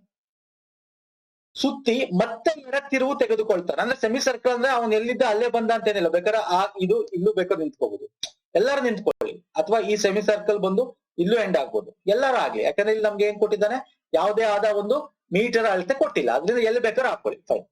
So ಸುತ್ತಿ ಮತ್ತೆ ಎಡ ತಿರುವು ತೆಗೆದುಕೊಳ್ಳುತ್ತಾನೆ, ಅಂದ್ರೆ ಇಲ್ಲಿ ಬಂದು ನಿಂತ್ಕೊಂಡಿದ್ದಾನೆ, ಈ ಕಡೆ ಮುಖ ಮಾಡ್ಕೊಂಡಿದ್ದಾನೆ ಅಂತ ಅರ್ಥ ಇದೆ ಅಲ್ವಾ. ಇಲ್ಲಿ ಬಂದು ಎಡ ಅಂದ್ರೆ ಸರ್ ಈ ಕಡೆ ಮುಖ ಮಾಡ್ಕೊಂಡು ಎಡ ಯಾವುದು, ಇದು ಎಡ ಆಗುತ್ತೆ. ಪುನಃ ಏನ್ ಮಾಡ್ತಾನೆ, ಎಡ ತಿರುವು ತೆಗೆದುಕೊಂಡು ನೇರವಾಗಿ ಹರಿಯುತ್ತದೆ. ಅದು ಏನಾಗುತ್ತೆ, ಎಡ ತಿರುವು ತರ್ಕೊಂಡು ಇದೇ ಡೈರೆಕ್ಷನ್ ನೇರವಾಗಿ ಹರಿಯುತ್ತೆ. ಕೊನೆಗೆ ನದಿ ಯಾವ ದಿಕ್ಕಿಗೆ ಹರಿಯುತ್ತಿದೆ, ಇದು ಯಾವ ದಿಕ್ಕು ಸರ್, ಇದು ಹರಿತಾ ಇರೋದು ಇದೇ ದಿಕ್ಕಲ್ಲಿ ತಾನೆ ಹರಿತಾ ಇರೋದು ಇವಾಗ. ಯಾವುದು, ಪೂರ್ವ. C is the right answer. Okay, East. Fine sir. Fine. Next ಬನ್ನಿ, ಎರಡು ಸಂಖ್ಯೆಗಳ ಸಂಕಲನವು 25 ಆಗಿದ್ದು ಅವುಗಳ ನಡುವಿನ ವ್ಯತ್ಯಾಸ 13 ಆಗಿರುತ್ತದೆ, ಆದರೆ ಅವುಗಳ ಗುಣಾಕಾರ ಸಂಖ್ಯೆ ಯಾವುದು. ಇದು ಸಿಂಪಲ್ ಕ್ವಶನ್, ಇದು ಸಿಂಪಲ್ ಆಗಿ ಬರೆದು ಬಿಡ್ಬೋದು. 25 ಪ್ಲಸ್ 13 ಡಿವೈಡ್ ಬೈ 2 ಮಾಡ್ಕೊಂಡ್ರೆ 30 ಡಿವೈಡ್ ಬೈ 2 ಆಗತ್ತೆ, 19 ಆಗತ್ತೆ. 19 ಇಂಟು 6 ಎಷ್ಟಾಗುತ್ತೆ sir, 19 95 114 is the right answer ಅಂತ ಬರ್ದು ಬಿಡ್ಬೋದು. ಸೊ ಹೆಂಗೆ ಅಂತ ಹೇಳ್ತೀನಿ. ಸೊ ಬರ್ಕೊಂಬಿಡಿ ಫಸ್ಟ್. ಎರಡು ಸಂಖ್ಯೆ ಸಂಕಲನ ಅಂದ್ರೆ ಎ ಪ್ಲಸ್ ಬಿ ಅಂತ ಇಟ್ಕೊಳ್ಳಿ. A plus B 25. ಓಕೆ, ನಡುವಿನ ವ್ಯತ್ಯಾಸ ಎ ಮೈನಸ್ ಬಿ 13. ಓಕೆ, ಹಾಗಾದ್ರೆ ಅವುಗಳ ಗುಣಾಕಾರ ಅಂದ್ರೆ ಅವನ್ ಕೇಳಿರೋದು ಎ ಇಂಟು ಬಿ ಎಷ್ಟು ಅಂತ. ಓಕೆ, ಹಿಂಗ್ ಕೊಟ್ಟಾಗ ಏನ್ ಮಾಡ್ಬೇಕು ಅಂದ್ರೆ ಫಸ್ಟ್ ಎ ಮತ್ತೆ ಬಿ ಕಂಡುಹಿಡಿಬೇಕು. ಸೊ ಇದು ಹೆಂಗಾಗುತ್ತೆ ಅಂದ್ರೆ ಇದು ಹೆಚ್ಚು ಪ್ರಾಕ್ಟೀಸ್ ಮಾಡಿದ್ರೆ ನಿಮ್ಗೆ ಗೊತ್ತಾಗ್ಬಿಡುತ್ತೆ ಶಾರ್ಟ್ ಕಟ್ ಶಾರ್ಟ್ ಟ್ರಿಕ್ ಅಲ್ಲ. ಅಂದ್ರೆ ಇದು ಹೆಂಗ್ ಬಂತು 25+13/2 ಅಂದ್ರೆ ಇಲ್ಲಿ ನೋಡಿ ಇದನ್ನ ಕೂಡಿದಾಗ ಏನಾಗುತ್ತೆ ಸರ್, ಪ್ಲಸ್ ಮಾಡಿದಾಗ B minus B plus B cancel ಆಗುತ್ತೆ. ಇಲ್ಲಿ 2a ಇದೆ 2a 25 3 25 35 38. So a is equal to 38/2. So a is equal to 19. So a 19 ಆದ್ರೆ ಬಿ ಏನಾಗುತ್ತೆ? ಓಕೆ, ಇಲ್ಲಿ ನೋಡಿ ದಯವಿಟ್ಟು ಅರ್ಥ ಮಾಡ್ಕೋಬೇಕು. a 19 ಆದ್ರೆ ಬಿ ಏನಾಗುತ್ತೆ? ಸೊ ಇಲ್ಲಿ a 19 ಆದ್ರೆ ಬಿ ಏನಾಗುತ್ತೆ? ಇಲ್ಲಿ ನೀವೇನ್ ಮಾಡ್ಬೋದು, ಈ ಈಕ್ವೇಶನ್ಗೆ ಹಾಕಿದ್ರೆ ತಪ್ಪಾಗುತ್ತೆ. ಅದಕ್ಕೆ ನಾನು ಮಾಡಿದ್ದು. ಯಾಕೆಂದ್ರೆ 2ರ ಮೊತ್ತ 25 ಅಂದ್ಮೇಲೆ 19 1 ಬಂದಿದೆ ಅಂದ್ಮೇಲೆ ಇನ್ನೊಂದು 6 ಆಗಿರಲೇಬೇಕು. ಸಿಂಪಲ್. 25ರಲ್ಲಿ 9 ಕಳೆದ್ರೆ 6 ಒಟ್ಟು. ಯಾಕೆ 2 ಸಂಖ್ಯೆಗಳ ಮೊತ್ತ. ನೀವು ಈ ಈಕ್ವೇಶನ್ಗೆ ಹಾಕಿದ್ರೆ ಏನಾಗುತ್ತೆ, ಇಲ್ಲಿ ಪ್ಲಸ್ ಇದು ಮೈನಸ್ ಇದು ಮೈನಸ್ ಎರಡು ಸೇಮ್ ಬರುತ್ತೆ. ಬಟ್ ಈ ಈಕ್ವೇಶನ್ ಹಾಕದೆ ಹೆಂಗ್ ಮಾಡೋದು ಅಂತ ಹೇಳ್ಕೊಡ್ತಾ ಇದ್ದೀನಿ ನಾನು. ಹೆಂಗೆನಾ ಇದು ಬರ್ದೆ ಅಂತ ಒಂದು ಸಿಕ್ಬಿಟ್ರೆ ಸರ್ ಆಟೋಮೆಟಿಕ್ ಇನ್ನೊಂದು ನಂಬರ್ ಗೊತ್ತಾಗ್ಬಿಡ್ಬೇಕು. ಯಾಕಂದ್ರೆ 2ರ ಮೊತ್ತ 25 ಅಂದ್ಮೇಲೆ ಸಿಂಪಲ್ ಸರ್, 2ರ ಮೊತ್ತ 25 ಅಂದ್ಮೇಲೆ ಒಂದು 19 ಆದ್ಮೇಲೆ ಇನ್ನೊಂದು 6 ಆಗಿರ್ಲೇಬೇಕು. ಎಷ್ಟು ಸೇರಿದ್ರೆ 25 ಆಗುತ್ತೆ. ಸೊ ನೀವು ಈಕ್ವೇಶನ್ಗೆ ಹಾಕಿ ಅದನ್ನ ಸಬ್ಮಿಟ್ ಮಾಡಿ. ಈಗ ನೋಡಿ, ಈಗ ಈ ಈಕ್ವೇಶನ್ ತಗೊಂಡು ನೀವು ಇಲ್ಲಿಗೆ 19 ಹಾಕಿ ಅಲ್ವಾ, ಹೇಗೆ ಬಿ ಇಸ್ ಈಕ್ವಲ್ ಟು 25 - 19 ಇವೆಲ್ಲ ಯಾಕಬೇಕು, ಸಿಂಪಲ್ ಆಗಿ ನಿಮಗೆ ಗೊತ್ತಾಗ್ಬಿಡುತ್ತೆ. ಸೊ ಬಿ ಎಷ್ಟು ಸರ್ 6, ಸೊ ಎ 19. ಈಗ ಇದೆರಡು ಮಲ್ಟಿಪ್ಲಿಕೇಶನ್ ಕೇಳಿದ್ದಾನೆ. 19 × 6 ಹಾಕಿದ್ರೆ ನಿಮಗೆ ಗೊತ್ತಾಗತ್ತೆ ಅಲ್ವಾ. 6 9 ಎಷ್ಟು 9 5 45 6 54 4 5 6 6 6 114 is the right answer. Okay sir, fine, ಅರ್ಥ ಆಯ್ತು ಅನ್ಕೋತೀನಿ. ನೆಕ್ಸ್ಟ್ ಬನ್ನಿ. ಓಕೆ, ಇವಾಗ ನೋಡಿ, ಇವಾಗೆಲ್ಲ ಬರೀ ಜಾಸ್ತಿ ಏನಿದೆ ನೋಡಿ, ಇದು ಪಾರ್ಟ್ 1 ಪಾರ್ಟ್ 2 ಪಾರ್ಟ್ 3 ಪಾರ್ಟ್ 4 ಅಂತ ಮಾಡ್ತೀನಿ. ಫಸ್ಟ್ ಈ ಒಂದು ವಿಡಿಯೋ 25 ಪ್ರಮುಖ ಕ್ವಶನ್ಸ್ ತಗೊಂಡಿದ್ದೀನಿ. ನೆಕ್ಸ್ಟ್ ಹಂಗೆ ಕಂಟಿನ್ಯೂ 25 ಆಗುತ್ತೆ. ಓಕೆ ಸರ್, ಒಂದೇ ವಿಡಿಯೋದಲ್ಲಿ ಮಾಡಕ್ ಟ್ರೈ ಮಾಡಿದ್ರೆ ಏನಾಗುತ್ತೆ, ಲೆಂತ್ ಜಾಸ್ತಿ ಆಗುತ್ತೆ, ಮತ್ತೆ ಡೀಟೇಲ್ ಆಗಿ ಅನಾಲಿಸಿಸ್ ಮಾಡಕ್ಕಾಗಲ್ಲ. ಅದಕ್ಕೋಸ್ಕರ ಟೈಮ್ ತಗೊಂಡು 25ನ ಸುದೀರ್ಘವಾಗಿ ಚರ್ಚೆ ಮಾಡೋಣ. Okay sir, fine. ರಾಷ್ಟ್ರಪತಿಯವರಿಗೆ ಪ್ರಮಾಣ ವಚನವನ್ನು ಯಾರು ಬೋಧನೆ ಮಾಡ್ತಾರೆ?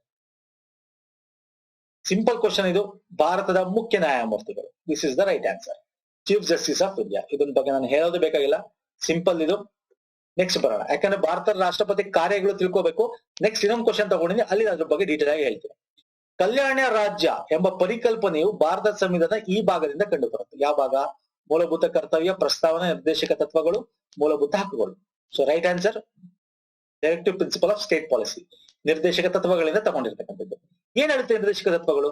ಸರ್ ಇಲ್ಲಿರೋದು ಏನು ಅಂತಂದ್ರೆ, ನಮ್ಮ ರಾಜ್ಯ ನಿರ್ದೇಶಕ ತತ್ವಗಳಲ್ಲಿ ಸರ್ ನಮ್ಮ ಆಡಳಿತ ಹೆಂಗಿರ್ಬೇಕು, ಏನೇನ್ ಪಾಲಿಸಿ ತರಬೇಕು. ಈಗ ತರ್ತಾರಲ್ಲ ಸರ್ಕಾರದವರು, ಅವ್ರಿಗೆ ಹೆಂಗೆ ಪಾಲಿಸಿ ಒಡೆದು ಬಿಡುತ್ತಾ, ಅವರಷ್ಟು ಬುದ್ಧಿವಂತರು ಹೇಗಿರೋರು. ಆಗಿನವರು ಬುದ್ಧಿವಂತಿದ್ರು. ಓಕೆ, ನಮ್ಮ ಒಂದು ಸ್ವತಂತ್ರ ಬಂದಿನ ಟೈಮಲ್ಲಿ ಇದ್ದ ರಾಜಕೀಯ ಪಕ್ಷದ ನಾಯಕರು, ಈಗಿನವರು ಈಗ ದುಡ್ಡು ಹೊಡೆಯುವಂತವ್ರು. ಹಾಗಾಗಿ ಈಗೇನಿದೆ ಅವ್ರಿಗೆ ಬುದ್ಧಿವಂತರಲ್ಲ. ಸೊ ಅವ್ರಿಗೆ ಹೆಂಗ್ ಗೊತ್ತಾಗುತ್ತೆ, ಬಿಕಾಸ್ ಆಫ್ ರಾಜ್ಯ ನಿರ್ದೇಶಕ ತತ್ವಗಳಲ್ಲಿ ಸ್ಪೆಸಿಫೈ ಮಾಡಿದ್ದಾರೆ. ನಮ್ಮ ರಾಮರಾಜ್ಯ ಆಗ್ಬೇಕು ಅಂದ್ರೆ ಏನೇನ ಪಾಲಿಸಿಗಳು ತರಬೇಕು, ಯಾವ್ದಕ್ಕೆ ಹೆಚ್ಚು ಒತ್ತು ಕೊಡ್ಬೇಕು ಅಂತ. ಆ ಒಂದು ಬೇಸಿಸ್ ಮೇಲೆ ಏನ್ ಮಾಡ್ತಾರೆ, ಅವರು ಯೋಜನೆಗಳನ್ನ ಹಮ್ಮಿಕೊಡ್ತಾರೆ. ಓಕೆ, ಕಲ್ಯಾಣ ರಾಜ್ಯ ಆಗ್ಬೇಕು ಅಥವಾ ರಾಮರಾಜ್ಯ ಆಗ್ಬೇಕಂತ ಪರಿಕಲ್ಪನೆ ನಮ್ಗೆ ರಾಜ್ಯ ನಿರ್ದೇಶಕ ತತ್ವಗಳಲ್ಲಿ ಸಿಗುತ್ತೆ. ಓಕೆ ಸರ್, ಯಾವ ಭಾಗದಲ್ಲಿ ಇರೋದು? Which part is directive principle of state policy? ಯಾವ ವಿಧಿಯಿಂದ ಯಾವ ವಿಧಿ ತನಕ ಇದೆ ಸರ್? ಇದು ಕಮೆಂಟ್ ಸೆಕ್ಷನ್ ಅಲ್ಲಿ ನೀವು ತಿಳಿಸಿ. Okay sir, fine. ನೆಕ್ಸ್ಟ್ ಬನ್ನಿ. ಸಂವಿಧಾನದ ಈ ಭಾಗವು ಸಂವಿಧಾನದ ರಚನೆಕಾರರ ಮನಸ್ಸು ಮತ್ತು ಚಿಂತನೆಗಳನ್ನು ಪ್ರತಿಬಿಂಬಿಸುತ್ತದೆ. ಸಿಂಪಲ್ ಕ್ವಶನ್ ಇದು. ಪ್ರಸ್ತಾವನೆ is the right answer. Okay ನೋಡಿ, 2019 ಸ್ವಲ್ಪ ಈಸಿ ಇದೆ. ನೆಕ್ಸ್ಟ್ ಬೇರೆ ಬೇರೆ ಕ್ವಶನ್ ಪೇಪರ್ ತಗೋತೀನಿ, ಡಿಫಿಕಲ್ಟೀಸ್ ಡಿಸ್ಕಸ್ ಮಾಡೋಣ.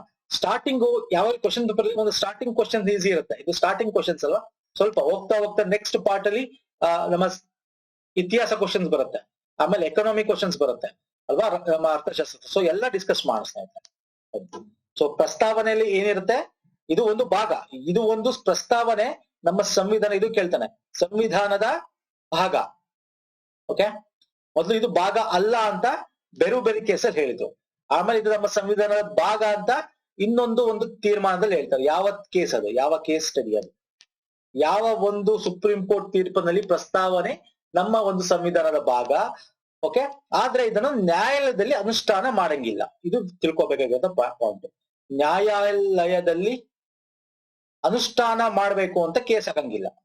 ಅಂದ್ರೆ ನಾವ್ ಹೆಂಗೆ ಮೂಲಭೂತ ಹಕ್ಕುಗಳನ್ನ ಅನುಷ್ಠಾನ ಮಾಡಕ್ಕೆ ಕೇಸ್ ಕೊಡ್ತೀವಿ ಅಂಡರ್ ಆರ್ಟಿಕಲ್ 32 ಮತ್ತೆ 223 ಅಲ್ವಾ. ಸೊ ಆ ತರ ಇಲ್ಲಿ ಮಾಡಂಗಿಲ್ಲ. ಸೊ ಹಾಗಾದ್ರೆ ಸರ್ ಪ್ರಸ್ತಾವನೆ ಯಾವ ಒಂದು ಕೇಸ್ ನಲ್ಲಿ ಇದು ಸಂವಿಧಾನದ ಭಾಗ ಅಂತ ಹೇಳ್ತೀವಿ. ಈಗ ಬೇರೆ ಬೇರೆ ಕೇಸಲ್ಲಿ ಭಾಗ ಅಲ್ಲ ಅಂತ ಹೇಳಿದ್ರು. ಯಾವ ಒಂದು ಜಡ್ಜ್ಮೆಂಟ್ ಅಲ್ಲಿ, ಯಾವ ಕೇಸಿನ ಜಡ್ಜ್ಮೆಂಟ್ ಅಲ್ಲಿ ಇದು ಭಾಗ ಅಂತ ಹೇಳಿದ್ರು, ನಮ್ಮ ಅವಿಭಾಜ್ಯ ಅಂಗ, ಮತ್ತೆ ಇದು ಒಂದು ಅನುಷ್ಠಾನ ಅಂದ್ರೆ ನ್ಯಾಯದ ಅನುಷ್ಠಾನ ಮಾಡಂಗಿಲ್ಲ, ಆದ್ರೆ ಇದನ್ನ ಅಮೆಂಡ್ಮೆಂಟ್ ತಿದ್ದುಪಡಿ ಮಾಡಬಹುದು ಅಂತ ಹೇಳಿದೆ. ಯಾವ್ದು ಕೇಸು? ಇದು ನಾನ್ ನಿಮಗೆ ಹೋಮ್ವರ್ಕ್ ಕೊಡ್ತಾ ಇದ್ದೀನಿ ಸ್ನೇಹಿತರೆ, ದಯವಿಟ್ಟು ಕಮೆಂಟ್ ಸೆಕ್ಷನ್ ತಿಳಿಸಿ. ಸೊ 2 ಹೋಮ್ವರ್ಕ್ ಆಯ್ತು, homework number 1, homework number 2. Next ಬರೋಣ. ಭಾರತ ಸಂವಿಧಾನದ ಯಾವ ಅನುಚ್ಛೇದವು ರಾಷ್ಟ್ರಪತಿಗಳ ವಿಶೇಷ ಭಾಷಣವನ್ನು ಕುರಿತಂತೆ ಒಳಗೊಂಡಿದೆ? Sir very important. ರಾಷ್ಟ್ರಪತಿಗಳು ಬಗ್ಗೆ ಒಂದು ಅವರ ಕಾರ್ಯಗಳಲ್ಲಿ ಪ್ರಮುಖವಾಗಿರ್ತಕ್ಕಂಥದ್ದು ಯಾವುದು ಅಂತಕ್ಕಂಥ ತಿಳ್ಕೊಬೇಕಾಗತ್ತೆ. ಸೊ ಇದು ರೈಟ್ ಆನ್ಸರ್ ಅನುಚ್ಛೇದ 87. ಅಂದ್ರೆ ಪ್ರತಿ ವರ್ಷ ಮೊದಲ ಸದನ ಏನ್ ಸೇರುತ್ತೆ, ಮೊದಲ ಸದನ ಕಂಡಕ್ಟ್ ಆಗುತ್ತೆ, ಆ ವರ್ಷದ ಮೊದಲ ಸದನ, ಅವಾಗ ರಾಷ್ಟ್ರಪತಿ 2 ಸದನಗಳನ್ನು ಉದ್ದೇಶಿಸಿ ಭಾಷಣ ಮಾಡ್ತಾರೆ. ಮತ್ತೆ ಯಾವ್ದಾರ ಹೊಸ ಸರ್ಕಾರ ಬಂದಾಗ ಆ ಸರ್ಕಾರದ ಮೊದಲ ಅಧಿವೇಶನದಲ್ಲಿ ಆ ಸದನದಲ್ಲಿ ಕೂಡ ರಾಷ್ಟ್ರಪತಿ ಭಾಷಣ ಮಾಡ್ತಾರೆ. ಸೊ ಅದು ಅನುಚ್ಛೇದ ಅಥವಾ ವಿಧಿ 87, ಆರ್ಟಿಕಲ್ 87 ಹೇಳುತ್ತೆ. ಇಲ್ಲೊಂದಷ್ಟು ನಾನು ಲಿಸ್ಟ್ ಕೊಟ್ಟಿದ್ದೀನಿ, ದಯವಿಟ್ಟು ಇದನ್ನ ಒಂದ್ಸಲ ನೋಡ್ಕೊಳ್ಳಿ ಸ್ನೇಹಿತರೆ. ಇದರಲ್ಲಿ ಯಾವುದೇ ಕ್ವಶನ್ಸ್ ಬರ್ಬೋದು ನೋಡಿ. 87 ಚುನಾವಣೆ ನಂತರ ಹಾಗೂ ಪ್ರತಿ ವರ್ಷ 2 ಸದನಗಳ ಜಂಟಿ ಅಧಿವೇಶನ ಕುರಿತು ಮಾತನಾಡುವ, ಅಧಿವೇಶನ ನಂತರ ಕಾರಣಗಳನ್ನು ಸಂಗತಿಗಳು ತಿಳಿಸುವ ಅಧಿಕಾರ ರಾಷ್ಟ್ರಪತಿಗೆ 87ನೇ ವಿಧಿ ಅನ್ವಯ ಇದೆ. ಇನ್ನು 79ನೇ ವಿಧಿ ಯಾವ್ದ್ರ ಬಗ್ಗೆ ಹೇಳುತ್ತೆ? ಅವರು ಸಂಸತ್ತಿನ ಅವಿಭಾಜ್ಯ ಭಾಗ ಅಂತ ಹೇಳುತ್ತೆ. 80ನೇ ವಿಧಿ ನಮ್ಮ ಕಲೆ ಸಂಸ್ಕೃತಿ 12 ಜನ ರಾಜ್ಯಸಭೆ ನಾಮಕರಣ ಮಾಡೋದು 80ನೇ ವಿಧಿ ಹೇಳುತ್ತೆ. ಅಂದ್ರೆ ಇದರಲ್ಲಿ ಅಧಿಕಾರಗಳನ್ನ ಒಂದಷ್ಟು ನೀವು ತಿಳ್ಕೊಬೇಕು. ನಾನು ನೀನು ಡೀಟೇಲ್ ಆಗಿ ಮಾಡಿದ್ದೀನಿ, ನನ್ನೊಂದು ಪ್ಲೇ ಲಿಸ್ಟ್ ಇದೆ ಸಂವಿಧಾನ ಅಂತ, ದಯವಿಟ್ಟು ನೋಡಿ ಸ್ನೇಹಿತರೆ. ಪ್ರತಿಯೊಂದು ಅವರ ಶಾಸನೀಯ ಅಧಿಕಾರ ಏನು, ಓಕೆ, ಶಾಸನೀಯ ಅಧಿಕಾರ, ಕಾರ್ಯಾಂಗೀಯ ಅಧಿಕಾರ ಏನು, ಓಕೆ, ಮತ್ತೆ ಅವರ ಒಂದು ಆರ್ಥಿಕ ಅಧಿಕಾರಗಳೇನಿದೆ, ಸೊ ಎಲ್ಲ ಡೀಟೇಲ್ ಆಗಿ ಡಿಸ್ಕಸ್ ಮಾಡಿದೀವಿ. ಸರ್ ಇದೊಂದು ಲಿಸ್ಟ್ ನೋಡ್ಕೊಂಬಿಡಿ ಯಾವ ಆರ್ಟಿಕಲ್. ಯಾಕಂದ್ರೆ 331 ಬಗ್ಗೆ ಗೊತ್ತಿರಬೇಕು. ಆರ್ಟಿಕಲ್ ಏನ್ ಹೇಳುತ್ತೆ? ಆಂಗ್ಲೋ ಇಂಡಿಯನ್ ನ ಇವಾಗ ನಾವು ಮುಂದಿನ ನೆಕ್ಸ್ಟ್ ಇದರಿಂದ ನಾಮಕರಣ ಮಾಡಂಗಿಲ್ಲ. ಸೊ SC ST ಏನು ರಿಸರ್ವೇಶನ್ ಇತ್ತು ಅದ್ ನೆಕ್ಸ್ಟ್ 10 years ಎಕ್ಸ್ಟೆಂಡ್ ಮಾಡಿದ್ದಾರೆ. ಆದ್ರೆ ಆಂಗ್ಲೋ ಇಂಡಿಯನ್ಸ್ ನ ತಗೋತಾ ಇದ್ವಿ, ಏನ್ ಮಾಡ್ತಾ ಇದ್ವಿ, ಲೋಕಸಭೆಗೆ 2, ರಾಜ್ಯದಲ್ಲಾದ್ರೆ 1 ತಗೋತಾ ಇದ್ವಲ್ಲ, ಅದನ್ನ ಅವರು ಮಾಡಿದ್ದಾರೆ. ಸೊ 331, 32, 33, 34 ಈ ವಿಧಿಗಳು ಕಂಪ್ಲೀಟ್ ಆಗಿ ತಿಳ್ಕೊಬೇಕಾಗತ್ತೆ, ಯಾವ್ದು ದಿಕ್ಕಿದೆ ಅಂತ. ಅದ್ರ ಬಗ್ಗೆ ನಾನು ಡೀಟೇಲ್ ಆಗಿ ಮಾಡಿದ್ದೀನಿ, ಒಂದು ಅಷ್ಟು MCQs ಕೂಡ ಮಾಡಿದ್ದೀವಿ. ಸೊ ಅಲ್ಲೂ ಕೂಡ ನಿಮಗೆ ಇದ್ರ ಬಗ್ಗೆ ಸಿಗುತ್ತೆ ಸ್ನೇಹಿತರೆ. ಭಾರತದ ಸಂವಿಧಾನದ ಯಾವ ಅನುಸೂಚಿಯು ಈ ಪಂಚಾಯತಿಗಳ ಅಧಿಕಾರ, ಪ್ರಾಧಿಕಾರ ಮತ್ತು ಜವಾಬ್ದಾರಿಗಳನ್ನು ಒಳಗೊಂಡಿದೆ? ಅಂದ್ರೆ ನಾವು ಪಂಚಾಯತ್ ರಾಜ್ ವ್ಯವಸ್ಥೆ 73 ಮತ್ತೆ 74ನೇ ತಿದ್ದುಪಡಿ, ಪೌರ ನಗರಸಭೆಗಳಿಗೆ 74 ಬಂತಲ್ಲ ತಿದ್ದುಪಡಿ ಮುಖಾಂತರ. ಯಾವ ಅನುಸೂಚಿ? ಸಿಂಪಲ್, ಇಲ್ಲಿ ಮಾರ್ಕ್ ಮಾಡ್ಬಿಟ್ಟಿದಾರಲ್ವಾ, ಅನುಸೂಚಿ 11. ಓಕೆ, ಅಂದ್ರೆ ಶೆಡ್ಯೂಲ್ 11th ಶೆಡ್ಯೂಲ್. ಭಾಗ ಕೇಳ್ತಾನೆ, ಯಾವ ಭಾಗ ಕೇಳ್ತಾನೆ? 9ನೇ ಭಾಗ. ಓಕೆ, ಇನ್ನು ನಮ್ಮ ನಗರಗಳ ಪೌರ ಪಾಲಿಕೆ, ನಗರಸಭೆ ಅಥವಾ ನಗರ ಪಾಲಿಕೆಗೆ ಸಂಬಂಧಪಟ್ಟಂತಾಗಿದ್ರೆ, ಪೌರಾಡಳಿತಕ್ಕೆ ಸಂಬಂಧಪಟ್ಟಂತಾಗಿದ್ರೆ ಅದು 12th ಶೆಡ್ಯೂಲ್, 12ನೇ ಅನುಸೂಚಿ 9A ಪಾರ್ಟ್ ಅಥವಾ ಭಾಗ. ಓಕೆ, ಇದು ಗೊತ್ತಿರಬೇಕು. ಇದು 74ನೇ ತಿದ್ದುಪಡಿ, ಇದು 73ನೇ ತಿದ್ದುಪಡಿ. Okay sir, fine. ನೆಕ್ಸ್ಟ್ ಬನ್ನಿ. ಭಾರತ ಸಂವಿಧಾನದ ಯಾವ ಅನುಚ್ಛೇದವು ಮಾಧ್ಯಮಗಳಿಗೆ ವಾರ್ತೆಗಳನ್ನು ಪ್ರಸಾರ ಮಾಡುವ ಅವಕಾಶ ನೀಡಿದೆ? ಇದು ಸಿಂಪಲ್. ಇದು ಯಾವುದು ಸರ್? ನಿಮ್ಗೆ ಸಿಂಪಲ್ ಒಂದು ಟ್ಯಾಬ್ಯುಲರ್ ಕಾಲಮ್ ಗೊತ್ತಿರಬೇಕು. ಯಾವ ವಿಧಿಯಿಂದ ಯಾವ ವಿಧಿ ಸಮಾನತೆ ಬಗ್ಗೆ ಮಾತಾಡುತ್ತೆ, ಸ್ವಾತಂತ್ರ್ಯದ ಬಗ್ಗೆ ಮಾತಾಡುತ್ತೆ, ಮತ್ತೆ ಡಿಸ್ಕ್ರಿಮಿನೇಷನ್ ಬಗ್ಗೆ, ಓಕೆ, ಯಾವ ವಿಧಿಗಳು ಮಾತಾಡ್ತದೆ, ಸೊ ಇವೆಲ್ಲ, ಮತ್ತೆ ಸಾಂಸ್ಕೃತಿಕ ಸ್ವಾತಂತ್ರ್ಯದ ಬಗ್ಗೆ ಯಾವ್ದು ಮಾತಾಡುತ್ತೆ. ಸೊ ಇದಷ್ಟು ವಿಧಿಗಳು ನಿಮ್ಗೆ ಗೊತ್ತಿರಬೇಕು. ಸಿಂಪಲ್ ಆಗಿ ನೋಡಿ, ಇಲ್ಲಿ ನಾನು ಟ್ಯಾಬ್ಯುಲರ್ ಕಾಲಮ್ ಕೊಡ್ತೇನೆ. ಸಮಾನತೆ ಹಕ್ಕುಗಳ ಬಗ್ಗೆ 14ರಿಂದ 18 ವಿಧಿಗಳು ಮಾತಾಡ್ತವೆ. ಸ್ವಾತಂತ್ರ್ಯದ ಹಕ್ಕು 19ರಿಂದ 22ನೇ ವಿಧಿ ಮಾತಾಡುತ್ತೆ. ಶೋಷಣೆ ವಿರುದ್ಧ ಹಕ್ಕು, ಇದು ಟ್ರಿಕ್ಸ್ ಕೂಡ ಹೇಳ್ಕೊಡಿ ನಿಮ್ಗೆ ನೆನ್ಪಿಟ್ಕೊಳ್ಳೋದು ಅಂತ, 22ರಿಂದ 23ರಿಂದ 24. ಧಾರ್ಮಿಕ ಸ್ವಾತಂತ್ರ್ಯದ ಹಕ್ಕು 25ರಿಂದ 28. ಸಾಂಸ್ಕೃತಿಕ ಮತ್ತು ಶೈಕ್ಷಣಿಕ ಹಕ್ಕು 29ರಿಂದ 30. ಸಂವಿಧಾತ್ಮಕ ಪರಿಹಾರ ಹಕ್ಕು 32. ಪ್ರಮುಖವಾಗಿರ್ತಕ್ಕಂಥ ಮೂಲಭೂತ ಹಕ್ಕುಗಳು. ಇಲ್ಲಿ ನೋಡಿ, ಇಲ್ಲಿ ಸಿಂಪಲ್ ಆಗಿ ಅಬ್ಸರ್ವ್ ಮಾಡಿ. ಹಿಂದಕ್ಕೆ ಬನ್ನಿ, ಇಲ್ಲಿ ಏನ್ ಕೇಳಿದಾನೆ? ಮಾಧ್ಯಮಗಳಿಗೆ ವಾರ್ತೆ ಪ್ರಸಾರ ಮಾಡುವ ಹಕ್ಕು. ಅಂದ್ರೆ ಅವ್ರು ಯಾವ ವಾರ್ತೆಗಳು ಪ್ರಸಾರ ಮಾಡ್ಬೇಕಂದ್ರೆ ಸ್ವಾತಂತ್ರ್ಯ ಇರಬೇಕು. ಸೊ ಸಮಾನತೆ ಹಕ್ಕಲ್ಲಿ ಬರುತ್ತಾ? 17, 16, 18 ಸಮಾನತೆ ಹಕ್ಕಕ್ಕೆ ಸಂಬಂಧಪಟ್ಟಿದ್ದು. ಸೊ 19ರಿಂದ 22 ಅಂದ್ರೆ ಅದು ಸ್ವಾತಂತ್ರ್ಯದ ಹಕ್ಕಕ್ಕೆ ಸಂಬಂಧಪಟ್ಟಿದ್ದು. ಸೊ ಆಟೋಮೆಟಿಕ್ ಆಗಿ ನಿಮ್ಗೆ ಇದೊಂದು ಟ್ಯಾಬ್ಯುಲರ್ ಕಾಲಮ್ ಗೊತ್ತಿದ್ರೆ ನೀವು ಆಟೋಮೆಟಿಕ್ ಆಗಿ ಟಿಕ್ ಮಾಡ್ತೀರಾ. 16, 17, 18 ಸ್ವಾತಂತ್ರ್ಯ ಸಂಬಂಧಪಟ್ಟಿರ್ತಕ್ಕಂಥ. ಅರ್ಥ ಆಯ್ತಲ್ಲ ಸರ್? ಸೊ ಇದ್ರ ಬಗ್ಗೆ ಡೀಟೇಲ್ ಆಗಿ ನಾನು ನಿಮ್ಗೆ ಈ ವಿಡಿಯೋ ಎಂಡ್ ಅಲ್ಲಿ ನಿಮ್ಗೆ ಅದ್ರದ್ದು ಡೀಟೇಲ್ ಕೊಡ್ತೀನಿ ಸ್ನೇಹಿತರೆ, ದಯವಿಟ್ಟು ನೋಡಿ. ಓಕೆ, ಕೊನೆ ತನಕ ವಿಡಿಯೋ ನೋಡಿ. ನೆಕ್ಸ್ಟ್ ಬನ್ನಿ, ಈ ಕೆಳಗೊಂಡು ಯಾವುದು ಸಾಂವಿಧಾನಿಕ ಸಂಸ್ಥೆ ಅಲ್ಲ. ಆಕ್ಚುಲಿ ಕ್ವಶನ್ ನಮ್ಗೆ ತುಂಬಾ ಕನ್ಫ್ಯೂಸ್ ಆಗುತ್ತೆ. ನ್ಯಾಷನಲ್ ಅಡ್ವೈಸರಿ ಕಮಿಟಿ ಇದೆಯಲ್ಲ ನೋಡಿ, ಈಗ ಚುನಾವಣಾ ಆಯೋಗ ಸಾಂವಿಧಾನಿಕ ಸಂಸ್ಥೆ, ಓಕೆ, ಯೋಜನಾ ಆಯೋಗ ಪ್ಲಾನಿಂಗ್ ಕಮಿಷನ್ ಅಲ್ಲ, ರಾಷ್ಟ್ರೀಯ ಸಲಹಾ ನ್ಯಾಷನಲ್ ಅಡ್ವೈಸರಿ ಕೌನ್ಸಿಲ್. ಓಕೆ, ಇದ್ರ ಬಗ್ಗೆ ಸ್ವಲ್ಪ ಡೌಟ್ ಇದೆ. ಇದಕ್ಕೆ ಗ್ರೇಸ್ ಮಾರ್ಕ್ಸ್ ಕೂಡ ಕೊಟ್ಟಿದ್ದಾನೆ. ಸೊ ರೈಟ್ ಆನ್ಸರ್ ಆಕ್ಚುಲಿ ಇಲ್ಲಿ ನೋಡೋದಾದ್ರೆ ನಮ್ಮ ಯೋಜನಾ ಆಯೋಗ ಅಂತ ಎಲ್ಲರೂ ಟಿಕ್ ಮಾಡಿರ್ತಾರೆ. ಓಕೆ, ಆದ್ರೆ ಸಾಂವಿಧಾನಿಕ ಅಂದ ತಕ್ಷಣ ನಮ್ಮ ಸಂವಿಧಾನದಲ್ಲಿ ಯಾವುದೇ ವಿಧಿಯ ಅಡಿ ಇರಬಾರ್ದು. ಓಕೆ, ಅಸಂವಿಧಾನಿಕ ಅಂದಾಗ ಅಲ್ಲಿ ಶಾಸನಾತ್ಮಕ ಕೂಡ ಬರುತ್ತೆ, ಕಾರ್ಯಾಂಗೀಯ ಸಂಸ್ಥೆಗಳು ಬರುತ್ತೆ. ಕಾರ್ಯಾಂಗೀಯ ಸಂಸ್ಥೆ ಅಂದ್ರೆ ಜಸ್ಟ್ ಒಂದು ಡಿಕ್ಲರೇಷನ್ ಮುಖಾಂತರ ತಂದಿರ್ತಾರೆ. ಶಾಸನಾತ್ಮಕ ಅಂದ್ರೆ ಒಂದು ಆಕ್ಟ್ ನ ತಂದಿರ್ತಾರೆ, ಕಾಯ್ದೆಯ ಮುಖಾಂತರ ತಂದಿರ್ತಾರೆ. ಇದಕ್ಕೂ ಕೂಡ ಒಂದು ವಿಡಿಯೋ ಮಾಡಿದ್ದೀನಿ, ಒಂದು ಸಾಂವಿಧಾನಿಕ ಸಂಸ್ಥೆ. ಸರ್ ಇಲ್ಲೇ ಹೇಳ್ಬೋದಲ್ಲ ಸರ್, ಇಲ್ಲೇ ಹೇಳ್ತಾ ಹೋದ್ರೆ ಏನಾಗುತ್ತೆ ಸರ್, ನಾವು ಕಂಪ್ಲೀಟ್ ಇದನ್ನ ಮಾಡಕ್ಕಾಗಲ್ಲ. ಸೊ ಅದಕ್ಕೆ ಈ ವಿಡಿಯೋ ಎಂಡ್ ಅಲ್ಲಿ ನಾನು ನಿಮಗೆ ಆ ಒಂದು ಕಂಪ್ಲೀಟ್ ಪ್ಲೇ ಲಿಸ್ಟ್ ಲಿಂಕ್ ನಿಮಗೆ ಕೊಡ್ತೇನೆ. ದ್ಯುತಿ ಚಂದ್ರ ಅವರು ಯಾವ ಕ್ಷೇತ್ರಕ್ಕೆ ಸಂಬಂಧಪಟ್ಟಿದ್ದು? ಕರೆಂಟ್ ಅಫೇರ್ ಬೇಸ್ಡ್ ಕ್ವಶನ್ ಸ್ನೇಹಿತರೆ, ಅದು ಕರೆಂಟ್ ಅಫೇರ್ ಬೇಸ್ಡ್. ಅವಾಗ 2019 ನ್ಯೂಸ್ ಅಲ್ಲಿ ಇತ್ತು. So athletics, right answer athletics. Especially athletics ಅಲ್ಲಿ ಯಾವ ಕ್ರೀಡೆಗೆ ಸಂಬಂಧಪಟ್ಟಿದ್ದು ಅದನ್ನ ಕಮೆಂಟ್ ಅಲ್ಲಿ ನೀವು ತಿಳಿಸಿ. 14ನೇ ಕ್ವಶನ್ ಬನ್ನಿ. ಸರ್ವೋಚ್ಚ ನ್ಯಾಯಾಲಯದ ನ್ಯಾಯಮೂರ್ತಿ, ಯಾಕಂದ್ರೆ ಕರೆಂಟ್ ಅಫೇರ್ ಬಗ್ಗೆ ಡಿಸ್ಕಸ್ ಮಾಡೋದು ಬೇಡ, ಯಾಕಂದ್ರೆ ಇವಾಗ ಈಗಿನ ಕರೆಂಟ್ ಅಫೇರ್ ಕೇಳ್ತಾರೆ, ಲಾಸ್ಟ್ 1 ಇಯರ್. ಸರ್ವೋಚ್ಚ ನ್ಯಾಯಾಲಯದ ನ್ಯಾಯಮೂರ್ತಿಗಳನ್ನು ಯಾರು ನೇಮಿಸ್ತಾರೆ? ವೆರಿ ಇಂಪಾರ್ಟೆಂಟ್ ಕ್ವಶನ್ ಇದು. ಮುಖ್ಯ ನ್ಯಾಯಮೂರ್ತಿ ಅಂತ ಕೇಳಿಲ್ಲ, ನ್ಯಾಯಮೂರ್ತಿ ಅಂತ ಕೇಳಿದ್ದಾರೆ. ಓಕೆ, ನ್ಯಾಯಮೂರ್ತಿ ಆಗ್ಲಿ ಮುಖ್ಯ ನ್ಯಾಯಮೂರ್ತಿ ಆಗ್ಲಿ ಅವ್ರನ್ನ ಯಾರು ನೇಮಿಸ್ತಾರೆ? ಪ್ರಧಾನಮಂತ್ರಿ, ಭಾರತ ಮುಖ್ಯ ನ್ಯಾಯಮೂರ್ತಿ, ಲೋಕಸಭಾ ಸಭಾಪತಿ, ರಾಷ್ಟ್ರಪತಿಗಳು. Is ವ್ಯಾರೆಂಟ್ಸ್ is seal and warrant ಅಂತ ಕರೀತಾರೆ ಇಂಗ್ಲಿಷ್ ಅಲ್ಲಿ. ಅಂದ್ರೆ ಅವರ ಒಂದು ಕೈಯಿನ ಮುಖಾಂತರ ಲಕೋಟೆಯಲ್ಲಿ ಸೀಲ್ ಮಾಡಿರೋ ಲಕೋಟೆಯಲ್ಲಿ ಸಿಗ್ನೇಚರ್ ಮುಖಾಂತರ ಅವ್ರಿಗೆ ಅಪಾಯಿಂಟ್ಮೆಂಟ್ ಲೆಟರ್ ಕೊಡ್ತಕ್ಕಂಥದ್ದು. ಇಲ್ಲಿ ಒಂದು ನೀವು ಅರ್ಥ ಮಾಡ್ಕೊಳ್ಳಿ, ರಾಷ್ಟ್ರಪತಿಗಳು ನಮ್ಮ ರಾಜ್ಯದ ಮುಖ್ಯ ನ್ಯಾಯಮೂರ್ತಿ ಆಗಿರ್ಬೋದು, ಅಥವಾ ನಮ್ಮ ಸುಪ್ರೀಂ ಕೋರ್ಟ್ ಅಲ್ಲಿರ್ತಕ್ಕಂಥ ಮುಖ್ಯ ನ್ಯಾಯಮೂರ್ತಿ ಆಗಿರ್ಬೋದು, ಅದರ ಒಂದು ಬೇರೆ ಸಬಾರ್ಡಿನೇಟ್ ನ್ಯಾಯಮೂರ್ತಿಗಳಾಗಿರ್ಬೋದು, ಅವರ ಒಂದು ಅಪಾಯಿಂಟ್ಮೆಂಟ್ ಲೆಟರ್ ಮುಖಾಂತರ ನೇಮಕ ಆಗುತ್ತೆ. ಆದ್ರೆ ಇಲ್ಲಿ ಪ್ರಮುಖವಾಗಿ 99ನೇ ಸಂವಿಧಾನಕ್ಕೆ ತಿದ್ದುಪಡಿ ಬಗ್ಗೆ ತಿಳ್ಕೊಬೇಕಾಗತ್ತೆ. NJAC, ರಾಷ್ಟ್ರೀಯ ನ್ಯಾಯಾಂಗ ನೇಮಕಾತಿ ಆಯೋಗ, ಓಕೆ, ಮತ್ತೆ ಕೊಲಿಜಿಯಂ ಸಿಸ್ಟಮ್ ಬಗ್ಗೆ ತಿಳ್ಕೊಬೇಕಾಗತ್ತೆ. ಯಾಕೆ ಹೇಳ್ತಾ ಇದೀನಿ ಅಂದ್ರೆ, ಇವಾಗ ರಾಷ್ಟ್ರಪತಿಗಳ ನೇಮಕ ಏನ್ ಮಾಡ್ತಾರೆ, ಇಲ್ಲಿ ಸುಪ್ರೀಂ ಕೋರ್ಟ್ ನ ನ್ಯಾಯಮೂರ್ತಿಗಳ ಸ್ನೇಹಿತರೆ ಕೊಲಿಜಿಯಂ ಸಿಸ್ಟಮ್ ಆಧಾರ ಮೇಲೆ ಮಾಡ್ತಾರೆ. ಆಕ್ಚುಲಿ ಇದ್ರ ಬಗ್ಗೆ ಡಿಸ್ಕಸ್ ಆಗಿತ್ತು. ಅಂದ್ರೆ 1 judge statement, 2 judge case, 3 judge case ಅಂತೆಲ್ಲ ಬರುತ್ತೆ. ತುಂಬಾ ಡೀಟೇಲ್ ಬೇಡ. ಇಲ್ಲಿ NJAC ಅಂದ್ರೇನು? ರಾಷ್ಟ್ರೀಯ ನ್ಯಾಯಾಂಗ ನೇಮಕಾತಿ ಆಯೋಗ ರಚನೆ ಮಾಡ್ತೀವಿ 99ನೇ ತಿದ್ದುಪಡಿ ಮುಖಾಂತರ. ಆದ್ರೆ ಈ ಒಂದು 99ನೇ ಸಂವಿಧಾನಿಕ ತಿದ್ದುಪಡಿ ಇದೆಯಲ್ಲ, ಇದನ್ನ ನಮ್ಮ ಸುಪ್ರೀಂ ಕೋರ್ಟ್ ಅಸಂವಿಧಾನಿಕ, ನಾನ್ ಕಾನ್ಸ್ಟಿಟ್ಯೂಷನಲ್ ಅಂತ ಮಾಡುತ್ತೆ. ಅಸಂವಿಧಾನಿಕ ಅಂತ ಅಂದ್ರೆ ಏನಾಗುತ್ತೆ ಅಂದ್ರೆ, ಈ ಸುಪ್ರೀಂ ಕೋರ್ಟ್ ನ ನ್ಯಾಯಾಧೀಶರ ನೇಮಕ ಮಾಡ್ಬೇಕಾದ್ರೆ ನಮ್ಮ ಕಾರ್ಯಾಂಗ ಅಂದ್ರೇನು? ನಮ್ಮ ಪ್ರಧಾನಮಂತ್ರಿ ನೇತೃತ್ವದ ಒಂದು ಆಯೋಗ ಆಗಿರ್ಬೋದು, ಬೇರೆ ಬೇರೆ ಜನಗಳನ್ನ ಈ ಒಂದು ರಾಷ್ಟ್ರೀಯ ನ್ಯಾಯಾಂಗ ನೇಮಕಾತಿ ಆಯೋಗದ ಮುಖಾಂತರ ಆರಿಸ್ಬೇಕು ಅಂತ ತರ್ತಾರೆ. ಓಕೆ, ಆದ್ರೆ ಇಲ್ಲಿ ಏನಾಗುತ್ತೆ ಅಂದ್ರೆ, ನಮಗ್ ಗೊತ್ತಿದೆ, ನೆನಪಿಟ್ಕೋಬೇಕು ಯಾಕೆ ಇದು ಅಸಂವಿಧಾನಿಕ ಅಂದ್ರೆ, ನಮ್ಮ ಒಂದು ಭಾರತದಲ್ಲಿ ಕಾನೂನು ಅಲ್ವಾ ಒಂದು ಇಂಡಿಪೆಂಡೆಂಟ್ ಬಾಡಿ ಅಂತ ಕರಿತೀವಿ, ಇಂಡಿಪೆಂಡೆಂಟ್ ಅಲ್ವಾ. ಸೊ ಇದನ್ನ ಇಂಡಿಪೆಂಡೆಂಟ್ ಬಾಡಿ ಆಗಿರ್ಬೇಕಾದ್ರೆ ಇಲ್ಲಿ ನ್ಯಾಯ ಅಂತವ್ರನ್ನ ನ್ಯಾಯಾಂಗಕ್ಕೆ ಅಧೀನವಾಗಬಾರದು. ನ್ಯಾಯಾಂಗ ಕಾರ್ಯಾಂಗಕ್ಕೆ ಅಧೀನವಾಗಬಾರದು ಅಂದ್ರೆ, ನ್ಯಾಯಾಂಗನ ಸೆಲೆಕ್ಟ್ ಮಾಡೋ ಕಾರ್ಯಾಂಗದವ್ರು ಆಗ್ಬಿಟ್ರೆ, so how it is independent ಅಲ್ವಾ. ಅರ್ಥ ಆಗ್ತಿದೆ? ಸೊ ತುಂಬಾ ಚೆನ್ನಾಗಿದೆ, ನಾವು ಸಂವಿಧಾನ ಓದಿದ್ರೆ ತುಂಬಾ ಚೆನ್ನಾಗಿದೆ, ಒಂದೊಂದು ವರ್ಡ್ಗಳು ತುಂಬಾ ಚೆನ್ನಾಗಿದೆ.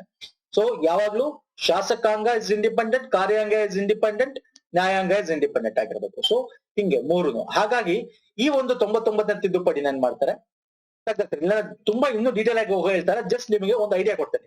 ವಾಟ್ ಈಸ್ ಕೇಳ್ಬೋದು ಎಕ್ಸಾಮ್ ಅಲ್ಲಿ, 99ನೇ ತಿದ್ದುಪಡಿನ ಸಂವಿಧಾನಿಕನ ಅಸಂವಿಧಾನಿಕ ಅಂತ. ಸುಪ್ರೀಂ ಕೋರ್ಟ್ ಅಸಂವಿಧಾನಿಕ ಅಂತ ಹೇಳಿ ಇದನ್ನ ಸ್ಟ್ರೈಕ್ ಮಾಡ್ತು, ಅಂದ್ರೆ ಅದನ್ನ ತೆಗ್ದಾಕ್ತು. Okay, fine.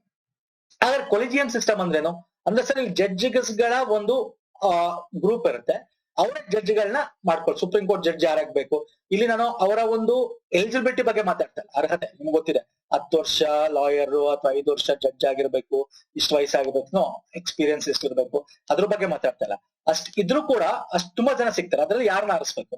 ಸೊ ಈ ಕೊಲಿಜಿಯಂ ಸಿಸ್ಟಮ್ ಅಲ್ಲಿ ಏನಾಗುತ್ತೆ, ಅಲ್ಲಿರ್ತಕ್ಕಂಥ ಜಡ್ಜ್ ನ ಅಪಾಯಿಂಟ್ ಮಾಡತಕ್ಕಂಥವ್ರನ್ನ ಅಪಾಯಿಂಟ್ ಮಾಡ್ತಾರೆ. ಅಂದ್ರೆ ಅಲ್ಲಿರ್ತಕ್ಕಂಥ ಜಡ್ಜ್ಗಳೇ ಒಂದು ಗ್ರೂಪ್ ಮಾಡ್ಕೊಂಡು 4 ಜಡ್ಜ್ ನೋಡಿ, comprised of chief justice of India other 4 supreme court judges. So ಅದು ಒಂದು ಕೊಲಿಜಿಯನ್ ಸಿಸ್ಟಮ್. ಅವರು ಏನ್ ಮಾಡ್ತಾರೆ, ಈ ಜಡ್ಜ್ಗಳನ್ನ ಯಾರು ಅಂತ ಹೇಳ್ಬಿಟ್ಟು ಸರ್ಕಾರಕ್ಕೆ ಶಿಫಾರಸ್ ಮಾಡ್ತಕ್ಕಂಥದ್ದು. ಸೊ ಅಲ್ಲಿ ಏನಾಗುತ್ತೆ, ರಾಷ್ಟ್ರಪತಿಗಳ ಅಂಗೀಕಾರ ಹಾಕಿ ಅಲ್ಲಿ ಸೈನ್ ಆಗಿ ಬರ್ತದೆ. ಹಾಗಾದ್ರೆ chief justice of India CJI ನ ಯಾರು ಮಾಡ್ತಾರೆ ಸರ್? ಈಗ ಫಾರ್ಮರ್ ಅಂದ್ರೆ ಈಗ ರಿಟೈರ್ಡ್ ಆಗ್ತಿರ್ತಾರಲ್ಲ, ಅವರು ಶಿಫಾರಸ್ ಮಾಡ್ತಾರೆ ನೆಕ್ಸ್ಟ್ CJI ಯಾರಾಗ್ಬೇಕು ಅಂತ. ಅದನ್ನ ತಗೋಬಹುದು, ತಗೊಳ್ದೇ ಇರ್ಬೋದು, ಬಟ್ ಯೂಶಲಿ ತಗೋತಾರೆ. ಯಾಕಂದ್ರೆ ಅವ್ರು ಶಿಫಾರಸ್ ಮಾಡ್ತಾರಲ್ಲ, ಅವರು ನೋಡಿ ಶಿಫಾರಸ್ ಮಾಡಿರ್ತಾರೆ. ಅವರ ಒಂದು ಜ್ಞಾನ ಆಗಿರ್ಬೋದು ಅಥವಾ ಅವರ ಒಂದು ಏಜ್ ಆಗಿರ್ಬೋದು, ಸೊ ಅದನ್ನ ನೋಡಿ ಅವರು ಶಿಫಾರಸ್ ಮಾಡಿ ಹೋಗ್ತಕ್ಕಂಥ. ಓಕೆ, ಇಷ್ಟು ತಿಳ್ಕೊಳ್ಳಿ ಸಾಕು. ನೆಕ್ಸ್ಟ್ ಬನ್ನಿ, ರಾಜ್ಯ ಲೋಕಸೇವಾ ಆಯೋಗದ ಸದಸ್ಯರನ್ನು ಯಾರು ನೇಮಕ ಮಾಡುತ್ತಾರೆ? ಸಿಂಪಲ್ ಇದು. ರಾಜ್ಯ ಅಂದ್ರೆ ರಾಜ್ಯಪಾಲರು, ನಮ್ಮ ಲೋಕಸೇವಾ ಆಯೋಗನ ರಾಷ್ಟ್ರಪತಿಗಳು, ಕೇಂದ್ರ ಲೋಕಸೇವಾ ಆಯೋಗ. ಇವ್ರಿಗೆ ಎಷ್ಟು ವರ್ಷ, 6 ವರ್ಷ ಆರ್ 65 years ಇವೆಲ್ಲ ಬೇಕಾಗಿಲ್ಲ, ನಿಮ್ಗೆ ಗೊತ್ತಿರುತ್ತೆ, ಸಿಂಪಲ್ ಆಗಿ ಗೊತ್ತಿರುತ್ತೆ ಇದೆಲ್ಲ. ಸೊ ಅದನ್ನ ಡಿಸ್ಕಸ್ ಮಾಡಕ್ ಹೋಗಲ್ಲ. ಆದ್ರೆ 315ನೇ ವಿಧಿ ಇದೆಯಲ್ಲ ಸರ್, ಕೇಂದ್ರ ಮತ್ತೆ ರಾಜ್ಯ ಲೋಕಸೇವಾ ಆಯೋಗದ ಬಗ್ಗೆ ಏನ್ ಮಾತಾಡುತ್ತೆ. ಆದ್ರೆ ಇಲ್ಲಿ ಜಂಟಿ ಲೋಕಸೇವಾ ಆಯೋಗದ ಬಗ್ಗೆ ಸ್ವಲ್ಪ ತಿಳ್ಕೊಬೇಕಾಗತ್ತೆ, ಇದು ಹೆಂಗಾಗತ್ತೆ ಏನು ಅಂತ. ಆದ್ರೆ ಜಂಟಿ ಲೋಕಸೇವಾ ಆಯೋಗ ಇಸ್ ನಾನ್ ಕಾನ್ಸ್ಟಿಟ್ಯೂಷನಲ್ ಬಾಡಿ, ಇದು ಸಾಂವಿಧಾನಿಕ ಸಂಸ್ಥೆ ಅಲ್ಲ. ರಾಜ್ಯ ಲೋಕಸೇವಾ ಆಯೋಗ ಮತ್ತೆ ಕೇಂದ್ರ ಲೋಕಸೇವಾ ಆಯೋಗ ಸಾಂವಿಧಾನಿಕ ಸಂಸ್ಥೆ, ಇದು ಗೊತ್ತಿರಬೇಕು. Okay fine. ಇದೆಲ್ಲ ನಾನು ಮಾಡಿದೀನಿ ಸರ್ ವಿಡಿಯೋ, ನನ್ನ ಹೇಳಿದ್ನಲ್ಲ, ಈ ವಿಡಿಯೋ ಎಂಡ್ ತನಕ ವೇಟ್ ಮಾಡಿ, ನಾನು ನಿಮಗೆ ಹೇಳ್ತೀನಿ ಏನ್ ಓದಬೇಕು ಸಂವಿಧಾನಕ್ಕೆ. ಅಷ್ಟು ಓದ್ರೆ ಸಾಕು ಸರ್, IAS ಕ್ಲಿಯರ್ ಮಾಡಬಹುದು ಎಕ್ಸಾಮ್ ನ. ಓಕೆ, ಯಾವ 3 ಪ್ರಾಥಮಿಕ ಬಣ್ಣಗಳಾಗಿವೆ? ಪ್ರಾಥಮಿಕ ಬಣ್ಣಗಳು ಅಂದ್ರೆ ಪ್ರೈಮರಿ. ಓಕೆ, ಯಾವುದು? ಕೆಂಪು, ಹಸಿರು, ನೀಲಿ is the right answer. Okay, ಇಲ್ಲಿ ಪ್ರಾಥಮಿಕ. ಅಕಸ್ಮಾತ್ ನೆಕ್ಸ್ಟ್ ಎಕ್ಸಾಮ್ ಅಲ್ಲಿ ಯಾವ 3 ಅಥವಾ 2 ಅಥವಾ ಏನೋ ಒಂದು ಕೊಡಬಹುದು, ಅಥವಾ ದ್ವಿತೀಯ ಬಣ್ಣಗಳಾಗಿವೆ ಅಂತ ಕೇಳ್ಬೋದು, ದ್ವಿತೀಯ ಬಣ್ಣಗಳಾಗಿವೆ ಅಂತ ಕೇಳ್ಬೋದು, ಅಥವಾ ತೃತೀಯ ಬಣ್ಣಗಳಾಗಿದೆ ಅಂತ ಕೇಳ್ಬೋದು. ಏನ್ ಮಾಡ್ತೀರಾ ಅವಾಗ? ಅಲ್ವಾ sir, primary colour sir red, yellow, blue. Okay, ಈ ಕಲರ್ ಇಟ್ಕೊಂಡೆ ನಾವು ಬೇರೆ ಕಲರ್ ನ ಉತ್ಪತ್ತಿ ಮಾಡಕ್ ಸಾಧ್ಯ ಅಂತ ಅರ್ಥ. 3 ಸೆಕೆಂಡರಿ ಕಲರ್, ದ್ವಿತೀಯ ಒಂದು ಬಣ್ಣಗಳು ಆರೆಂಜ್, ಗ್ರೀನ್ ಅಂಡ್ ವಯೋಲೆಟ್. ನೆನ್ಪಿಟ್ಕೊಳ್ಳಿ, orange, green and violet, OGV, RYB. Okay, red, yellow, blue. 6 tertiary colour, 6 tertiary colour ಯಾವುದು ಅಂದ್ರೆ red, orange, yellow, orange, yellow, green, blue violet, red violet. ಇವೆಲ್ಲ ಸೇರಿ 6 ಟರ್ಷಿಯರಿ ಕಲರ್ ಅಂತ ಕರಿತೀವಿ. ಅಂದ್ರೆ ಮಿಕ್ಸ್ಡ್ ಆಗಿ ಬರ್ತಕ್ಕಂಥ ಕಲರ್ಗಳು. ನೀವು ಇದೆರಡು ತಿಳ್ಕೊಂಡ್ರೆ ಸಾಕು, ಕೇಳ್ತಕ್ಕಂಥ ಚಾನ್ಸಸ್ ಇರುತ್ತೆ. ಬಟ್ ಇಷ್ಟು ತಿಳ್ಕೊಂಡ್ರೆ ಒಳ್ಳೇದು. ಇಲ್ಲಿ ಇನ್ನೊಂದು ಕ್ವಶನ್ ಬರುತ್ತೆ, ಬೇರೆ ಬೇರೆ ಎಕ್ಸಾಮ್ ಅಲ್ಲಿ ಕೇಳ್ತಾನೆ. ಈಗ ಕಲರ್ ಬ್ಲೈಂಡ್ನೆಸ್ ಅಂತ ಕೇಳ್ತಾನೆ. ಕಲರ್ ಬ್ಲೈಂಡ್ನೆಸ್, ಕಲರ್ ಬ್ಲೈಂಡ್ ಅಂದ್ರೆ ನಮ್ಮ ಒಂದು ಬಣ್ಣ ಕುರುಡುತನ ಅಂತ. ಬಣ್ಣ ಕುರುಡುತನ ಅಂದ್ರೆ 2 ಬಣ್ಣಗಳ ನಡುವಿನ ವ್ಯತ್ಯಾಸ ಗೊತ್ತಾಗಲ್ಲ, ಅದು ಯಾವ ಬಣ್ಣ ಅಂತ ಕೇಳ್ಬೋದು. ಸೈನ್ಸ್, ಸಾಮಾನ್ಯ ವಿಜ್ಞಾನದಲ್ಲಿ ಬರುತ್ತೆ. ಅದು ಯಾವ ಬಣ್ಣ? ರೆಡ್ ಬ್ಲೂನ, ಗ್ರೀನ್ ಬ್ಲೂನ, ಅಥವಾ ಗ್ರೀನ್ ರೆಡ್? ಸೊ ಯಾವ್ದಾವ 2 ಬಣ್ಣ? ದಯವಿಟ್ಟು ಕಮೆಂಟ್ ಸೆಕ್ಷನ್ ಅಲ್ಲಿ ನೀವು ತಿಳಿಸ್ಬೇಕು ಸ್ನೇಹಿತರೆ. ಓಕೆ, ನಾನು ಮಾಡಿದ್ದೀನಿ ಸೈನ್ಸ್, ಸಾಮಾನ್ಯ ಜನರಲ್, ಇದು ಅನ್ವಯಿಕ ವಿಜ್ಞಾನದಲ್ಲಿ ಅದ್ರ ಬಗ್ಗೆ ಮಾಡಿದ್ದೀನಿ. Okay fine. ಚಾಲ್ಕೋಲಿಥಿಕ್ ಸಂಸ್ಕೃತಿಯ ಒಂದು ಬಗೆಯ ಜೋರ್ವೆ ಸಂಸ್ಕೃತಿಯನ್ನು ಭಾರತದ ಯಾವ ರಾಜ್ಯದಲ್ಲಿ ಪ್ರಥಮವಾಗಿ ಆವಿಷ್ಕರಿಸಲಾಯಿತು? ಪ್ರಥಮವಾಗಿ ಜೋರ್ವೆ ಸಂಸ್ಕೃತಿ ಅಂತ ಕರಿತೀವಿ. ಜೋರ್ವೆ ಅಂತಕ್ಕಂಥ ಒಂದು ಪ್ಲೇಸ್, ಅದು ಒಂದು ಪ್ಲೇಸ್ ಅಹಮದ ಡಿಸ್ಟಿಕ್ ಹತ್ರ ಬರುತ್ತೆ, ಅದು ಮಹಾರಾಷ್ಟ್ರದಲ್ಲಿ ಇರ್ತಕ್ಕಂಥದ್ದು. ಓಕೆ, ಚಾಲ್ಕೋಲಿಥಿಕ್ ಪೀರಿಯಡ್ ಟೈಮ್ ಅಲ್ಲಿ ಜೋರ್ವೆ ಸಂಸ್ಕೃತಿ ಅಂತ ಬರುತ್ತೆ ಕಲ್ಚರ್, ಅದು ಮಹಾರಾಷ್ಟ್ರ, ಮಧ್ಯಪ್ರದೇಶದಲ್ಲಿ ಸಿಗ್ತದೆ. ಪ್ರಥಮವಾಗಿ ಅದೆಲ್ಲಿ ಸಿಕ್ಕಿತ್ತು ಅಂದ್ರೆ ಮಹಾರಾಷ್ಟ್ರದಲ್ಲಿ. Okay sir. ಬ್ರಿಯಾನ್ ಆಕ್ಟನ್ ಮತ್ತು ಜಾನ್ ಕೌನ್ ಅವರು ಏನನ್ನು ಸೂಚಿಸಿದರು ಅಂದ್ರೆ ಏನ ಡೆವಲಪ್ ಮಾಡಿದ್ರು ಅಂತ. ಸಿಂಪಲ್, ಇದು ವಾಟ್ಸ್ಆಪ್ ಕೇಳ್ತಾನೆ. ಈಗ ಯಾಕಂದ್ರೆ ವಾಟ್ಸ್ಆಪ್, ಟ್ವಿಟರ್ ಇದ್ರ ಬಗ್ಗೆ ನಾವು ನೋಡ್ತಾನೆ ಇದೀವಿ, ಹೊಸದಾಗಿರ್ತಕ್ಕಂಥ ಆಪ್ ಗಳು ಬರ್ತಾ ಇದೆ, ಅದ್ರ ಬಗ್ಗೆ ನೋಡ್ತಾ ಇದೀವಿ. ಸೊ ಇದು ಯಾರು ಮಾಡಿದ್ದು ಅಂತ ಎಕ್ಸಾಮ್ ಅಲ್ಲಿ ಕೇಳ್ತಕ್ಕಂಥ, ನೆಕ್ಸ್ಟ್ ಮುಂಬರ್ತಕ್ಕಂಥ PSI ಎಕ್ಸಾಮ್ ಅಲ್ಲಿ ಕೇಳ್ತಕ್ಕಂಥ ಚಾನ್ಸಸ್ ಇದೆ. Okay sir. ಕಂಪ್ಯೂಟರಿಗೆ ಅಂದ್ರೆ ನ್ಯೂಸ್ ಇರುತ್ತೆ ಅದನ್ನ ಕೇಳ್ತಾನೆ, ಸುಮ್ನೆ ಯಾವ್ದೋ ಒಂದು ಕೇಳಲ್ಲ ಸರ್. ಓಕೆ, ನ್ಯೂಸ್ ಅಲ್ಲಿ ಏನಿರುತ್ತೆ, ಈಗ ನೀವು ಹೇಳ್ಬೋದು ಸರ್ ಟ್ವಿಟರ್, ಫೇಸ್ಬುಕ್, ಅದೆಲ್ಲ ಯಾಕೆ ಕೇಳ್ತಾನೆ? ಅದು ಈ ವರ್ಷ ಯಾವ್ದು ನ್ಯೂಸ್ ಅಲ್ಲಿ ಇದೆ, ಹೋದ ವರ್ಷ ಯಾವ್ದು ನ್ಯೂಸ್ ಅಲ್ಲಿ, ಅದ್ರ ಬಗ್ಗೆ ಕೇಳ್ತಾನೆ. ಫೈನ್. ಕಂಪ್ಯೂಟರ್ಗೆ ಸಂಬಂಧಪಟ್ಟಂತೆ ಆರ್ಟಿಫಿಷಿಯಲ್ ಇಂಟೆಲಿಜೆನ್ಸ್, AI ನ ವಿಸ್ತೃತ ರೂಪವೇನು? ಈಗ ತಾನೇ ಹೇಳಿದೆ artificial intelligence. So B is the right answer. Next one, ಭಾರತವು ಯಾವ ದೇಶದೊಂದಿಗೆ ಜಂಟಿಯಾಗಿ ಶಿನ್ಯೋ ಮೈತ್ರಿ ಎಂಬ ಸಮರಾಭ್ಯಾಸವನ್ನು ಆಯೋಜಿಸಿದೆ? ನೋಡಿದ್ರಾ, ಇದು 2019ರಲ್ಲಿ ವೆರಿ ಇಂಪಾರ್ಟೆಂಟ್, ಮೊದಲನೇದು ಫಸ್ಟ್ ಎಡಿಷನ್ ಮಾಡಿದ್ರು. ಯಾವ್ದು ಗೊತ್ತಾ? ಜಪಾನ್ ಜೊತೆ, ಭಾರತ ಜಪಾನ್. ಇನ್ನೊಂದು ಕೇಳಬಹುದು, ಇದನ್ನ ಟ್ವಿಸ್ಟ್ ಮಾಡಿ ಏನ್ ಕೇಳಬಹುದು, ಭಾರತ ಜಪಾನ್ ಇದೆಯಲ್ಲ, ಇದು ವಾಯು ಸಮರಾಭ್ಯಾಸನ, ನೌಕಾನ ಅಥವಾ ಆರ್ಮಿನ, ಹಿಂಗ್ ಕೇಳ್ತಾನೆ. ಸೊ ಈ ಶಿನ್ಯೋ ಮೈತ್ರಿ ಅಂತಕ್ಕಂಥದ್ದು ವಾಯು ಓಕೆ, ವಾಯು, ಏರ್, ಇದು ನೆನ್ಪಿಟ್ಕೊಳ್ಳಿ. ಈಗ ಇತ್ತೀಚೆಗೆ ನ್ಯೂಸ್ ಆಗಿರೋದು ಯಾವುದು? Dust leak. ಉಜ್ಬೆಕಿಸ್ತಾನ್ ಮತ್ತೆ ಇಂಡಿಯಾ, ಇದ್ಯಾವುದು? ಆರ್ಮಿ. ಈಗ ನಮ್ಮ 2ನೇ ಆವೃತ್ತಿ ಭಾರತದ ಉತ್ತರಾಖಂಡದಲ್ಲಿ ಜರುಗಿದೆ. ಈ ವರ್ಷ ಉತ್ತರಾಖಂಡದಲ್ಲಿ ಜರುಗಿದೆ ಅಲ್ವಾ? ಮೊದಲು ಉಜ್ಬೆಕಿಸ್ತಾನದಲ್ಲಿ ಆಗಿತ್ತು. ಉಜ್ಬೆಕಿಸ್ತಾನ್ ಮತ್ತೆ ಭಾರತ, ಇದು ಆರ್ಮಿ ಎಕ್ಸರ್ಸೈಸ್. ಓಕೆ, ಇದನ್ನ ಕೇಳ್ತಕ್ಕಂಥ ಚಾನ್ಸಸ್ ಇದೆ. Fine sir. ನೆಕ್ಸ್ಟ್ ಮನೆ ಬ್ರಹ್ಮಗಿರಿ ವನ್ಯಜೀವಿ ಧಾಮ. ಬ್ರಹ್ಮಗಿರಿ ನಿಮ್ಗೆ ಗೊತ್ತೇ ಇದೆ, ನಾವು ಈಗ ನೋಡ್ತಾ ಇರ್ತೀವಿ, ನಮ್ ಕಾವೇರಿ ಅಂತ ಏನ್ ಹೇಳ್ತೀವಿ, ಕರ್ನಾಟಕ. ಸಿಂಪಲ್ ಆನ್ಸರ್ ಇದು.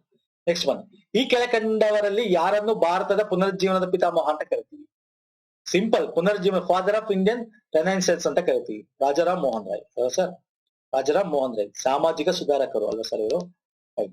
ವಿಕ್ರಮ್ ಸಾರಾಭಾಯ್ ಯಾರಾಗಾದ್ರೆ ಗೊತ್ತಿರ್ಬೇಕು ನಿಮ್ಗೆ. ಇವ್ರನ್ನ ಫಾದರ್ ಆಫ್ ಸ್ಪೇಸ್ ಅಂತ ಕೂಡ ಕರಿತೀವಿ. Father of space. ಇವರು ಫಿಸಿಸಿಸ್ಟ್ ಮತ್ತೆ ಸ್ಪೇಸ್ ಟೆಕ್ನಾಲಜಿ ಬಗ್ಗೆ ಹೊಂದಿರತಕ್ಕಂಥದ್ದು. ಇಸ್ರೋ ಫೌಂಡರ್ ಇವರು, ಸ್ಥಾಪನೆ ಮಾಡಿದ್ದು ಅಲ್ವಾ ವಿಕ್ರಮ್ ಸಾರಾಭಾಯ್ 1969 ಅಲ್ಲಿ. ಮತ್ತೆ ನಮ್ಮ ಅಣು ವಿದ್ಯುತ್ ಅಂದ್ರೆ ನ್ಯೂಕ್ಲಿಯರ್ ವಿದ್ಯುತ್ ನ ತಯಾರಿ ಮಾಡಕ್ಕೆ ಬುನಾದಿ ಕೊಟ್ಟವ್ರು ಯಾರು? ವಿಕ್ರಮ್ ಸಾರಾಭಾಯ್. ಇನ್ನು ರವೀಂದ್ರನಾಥ್ ಠಾಗೂರ್ ಬಗ್ಗೆ ಹೇಳಂಗಿಲ್ಲ, ನಿಮ್ಗೆ ಗೊತ್ತೇ ಇರುತ್ತೆ. ನಮ್ಮ ನ್ಯಾಷನಲ್ ಆಂಥಮ್ ಆಗಿರ್ಬೋದು ಅಥವಾ ಬಂಗಾಳದ ನ್ಯಾಷನಲ್ ಆಂಥಮ್ ಆಗಿರ್ಬೋದು ಇವರೇ ಬರೆದಿರ್ತಕ್ಕಂಥದ್ದು. ಇನ್ನು ಲಾಲಾ ಲಜಪತ್ ರಾಯ್, ನಿಮ್ಗೆ ಲಾಲ್ ಬಾಲ್ ಪಾಲ್ ಬಗ್ಗೆ ಓದಿರ್ತೀರ, ಲಾಲಾ ಲಜಪತ್ ಬಗ್ಗೆ ಗೊತ್ತಿರುತ್ತೆ. ಮುಖ್ಯವಾಗಿ ಇವ್ರನ್ನ ಲಾಹೋರ್ ಒಂದು ಚಳುವಳಿಲಿ ಏಟು ಬಿದ್ದವರು, ಆಮೇಲೆ ಆಸ್ಪತ್ರೆಗೆ ಸೇರಿ ಹೋಗ್ತಾರೆ. ಬಟ್ ಇಲ್ಲಿ ಮುಖ್ಯವಾಗಿ ಪಂಜಾಬ್ ಕೇಸರಿ ಅಂತ ಕರಿತೀವಿ. ಪಂಜಾಬ್ ಕೇಸರಿ ಅಂತ ಏನ್ ನೆನ್ಪಿಟ್ಕೋಬೇಕು, ಯಾರು? ಲಾಲಾ ಲಜಪತ್ ರಾಯ್ ಆದ್ರೆ. Fine sir. Okay, calcium hypochlorite. Okay, ಇದರ ಸಾಮಾನ್ಯ ಹೆಸರು ಯಾವುದು? Bleaching powder. Okay, bleaching powder ನ ರಾಸಾಯನಿಕ ಫಾರ್ಮುಲಾ ಇದು ಕ್ಯಾಲ್ಸಿಯಂ ಹೈಪೋಕ್ಲೋರೈಟ್ ಅಂತ ಕರಿತೀವಿ. ಹೈಪೋಕ್ಲೋರೈಟ್. ಓಕೆ, ಕ್ಯಾಲ್ಸಿಯಂ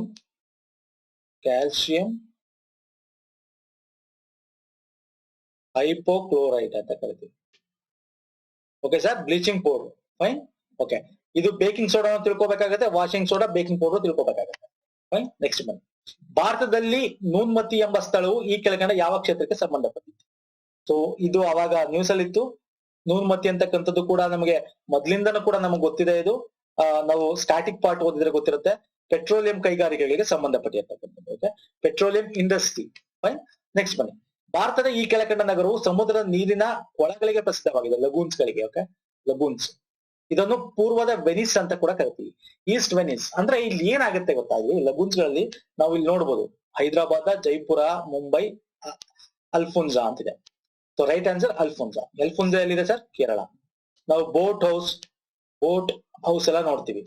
ಓಕೆ, ಲಗೂನ್ಗಳು, ಸಣ್ಣ ಸಣ್ಣ ಲಗೂನ್ಗಳು ಸಿಗ್ತವೆ ಅಲ್ಲಿ ನಮ್ಗೆ, ಬ್ಯಾಕ್ ವಾಟರ್ ಸಿಗ್ತವೆ. ಸೊ ಯಾವ್ದು? ಅಲ್ಫೋನ್ಸಾ ಕೇರಳದಲ್ಲಿ ಇರ್ತಕ್ಕಂಥದ್ದು. ನಾವು ಬೋಟ್ ಹೌಸ್ ಗಳನ್ನ ನೋಡ್ತೀವಿ.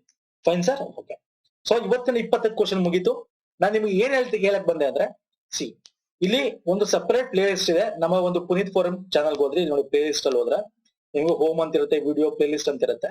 ಈ ಮೊಬೈಲ್ ಮುಖಾಂತರ ಹೋಗಿ ಇದನ್ನ ನಿಮ್ಗೆ ಸಿಸ್ಟಮ್ ಮುಖಾಂತರ ತೋರಿಸಿರೋದು, ಮೊಬೈಲ್ ಮುಖಾಂತರ ಕೂಡ ಹೋಗ್ಬೋದು. ಅಲ್ಲಿ ನೀವು ಸರ್ಚ್ ಮಾಡೋದ್ರೆ ಪ್ಲೇ ಲಿಸ್ಟ್ ಅಲ್ಲಿ ಇಲ್ಲಿ ನೋಡಿ FDA PSI 2020-21 ಅಂತಿದೆ ವಿಡಿಯೋಸ್. ಇಲ್ಲಿ ನೀವು ವಿಡಿಯೋ ರೆಫರ್ ಮಾಡ್ಬೋದು. ಎಸ್ಪೆಷಲಿ ನೀವು ಸಂವಿಧಾನಕ್ಕೆ ಸಂಬಂಧಪಟ್ಟದಾದ್ರೆ ಈ ತರ 41 ವಿಡಿಯೋ ಇರೋದಿದೆ ನೋಡಿ, ಭಾರತದ ಸಂವಿಧಾನ ಅಂತ. ಈ ವಿಡಿಯೋ ರೆಫರ್ ಮಾಡಿ.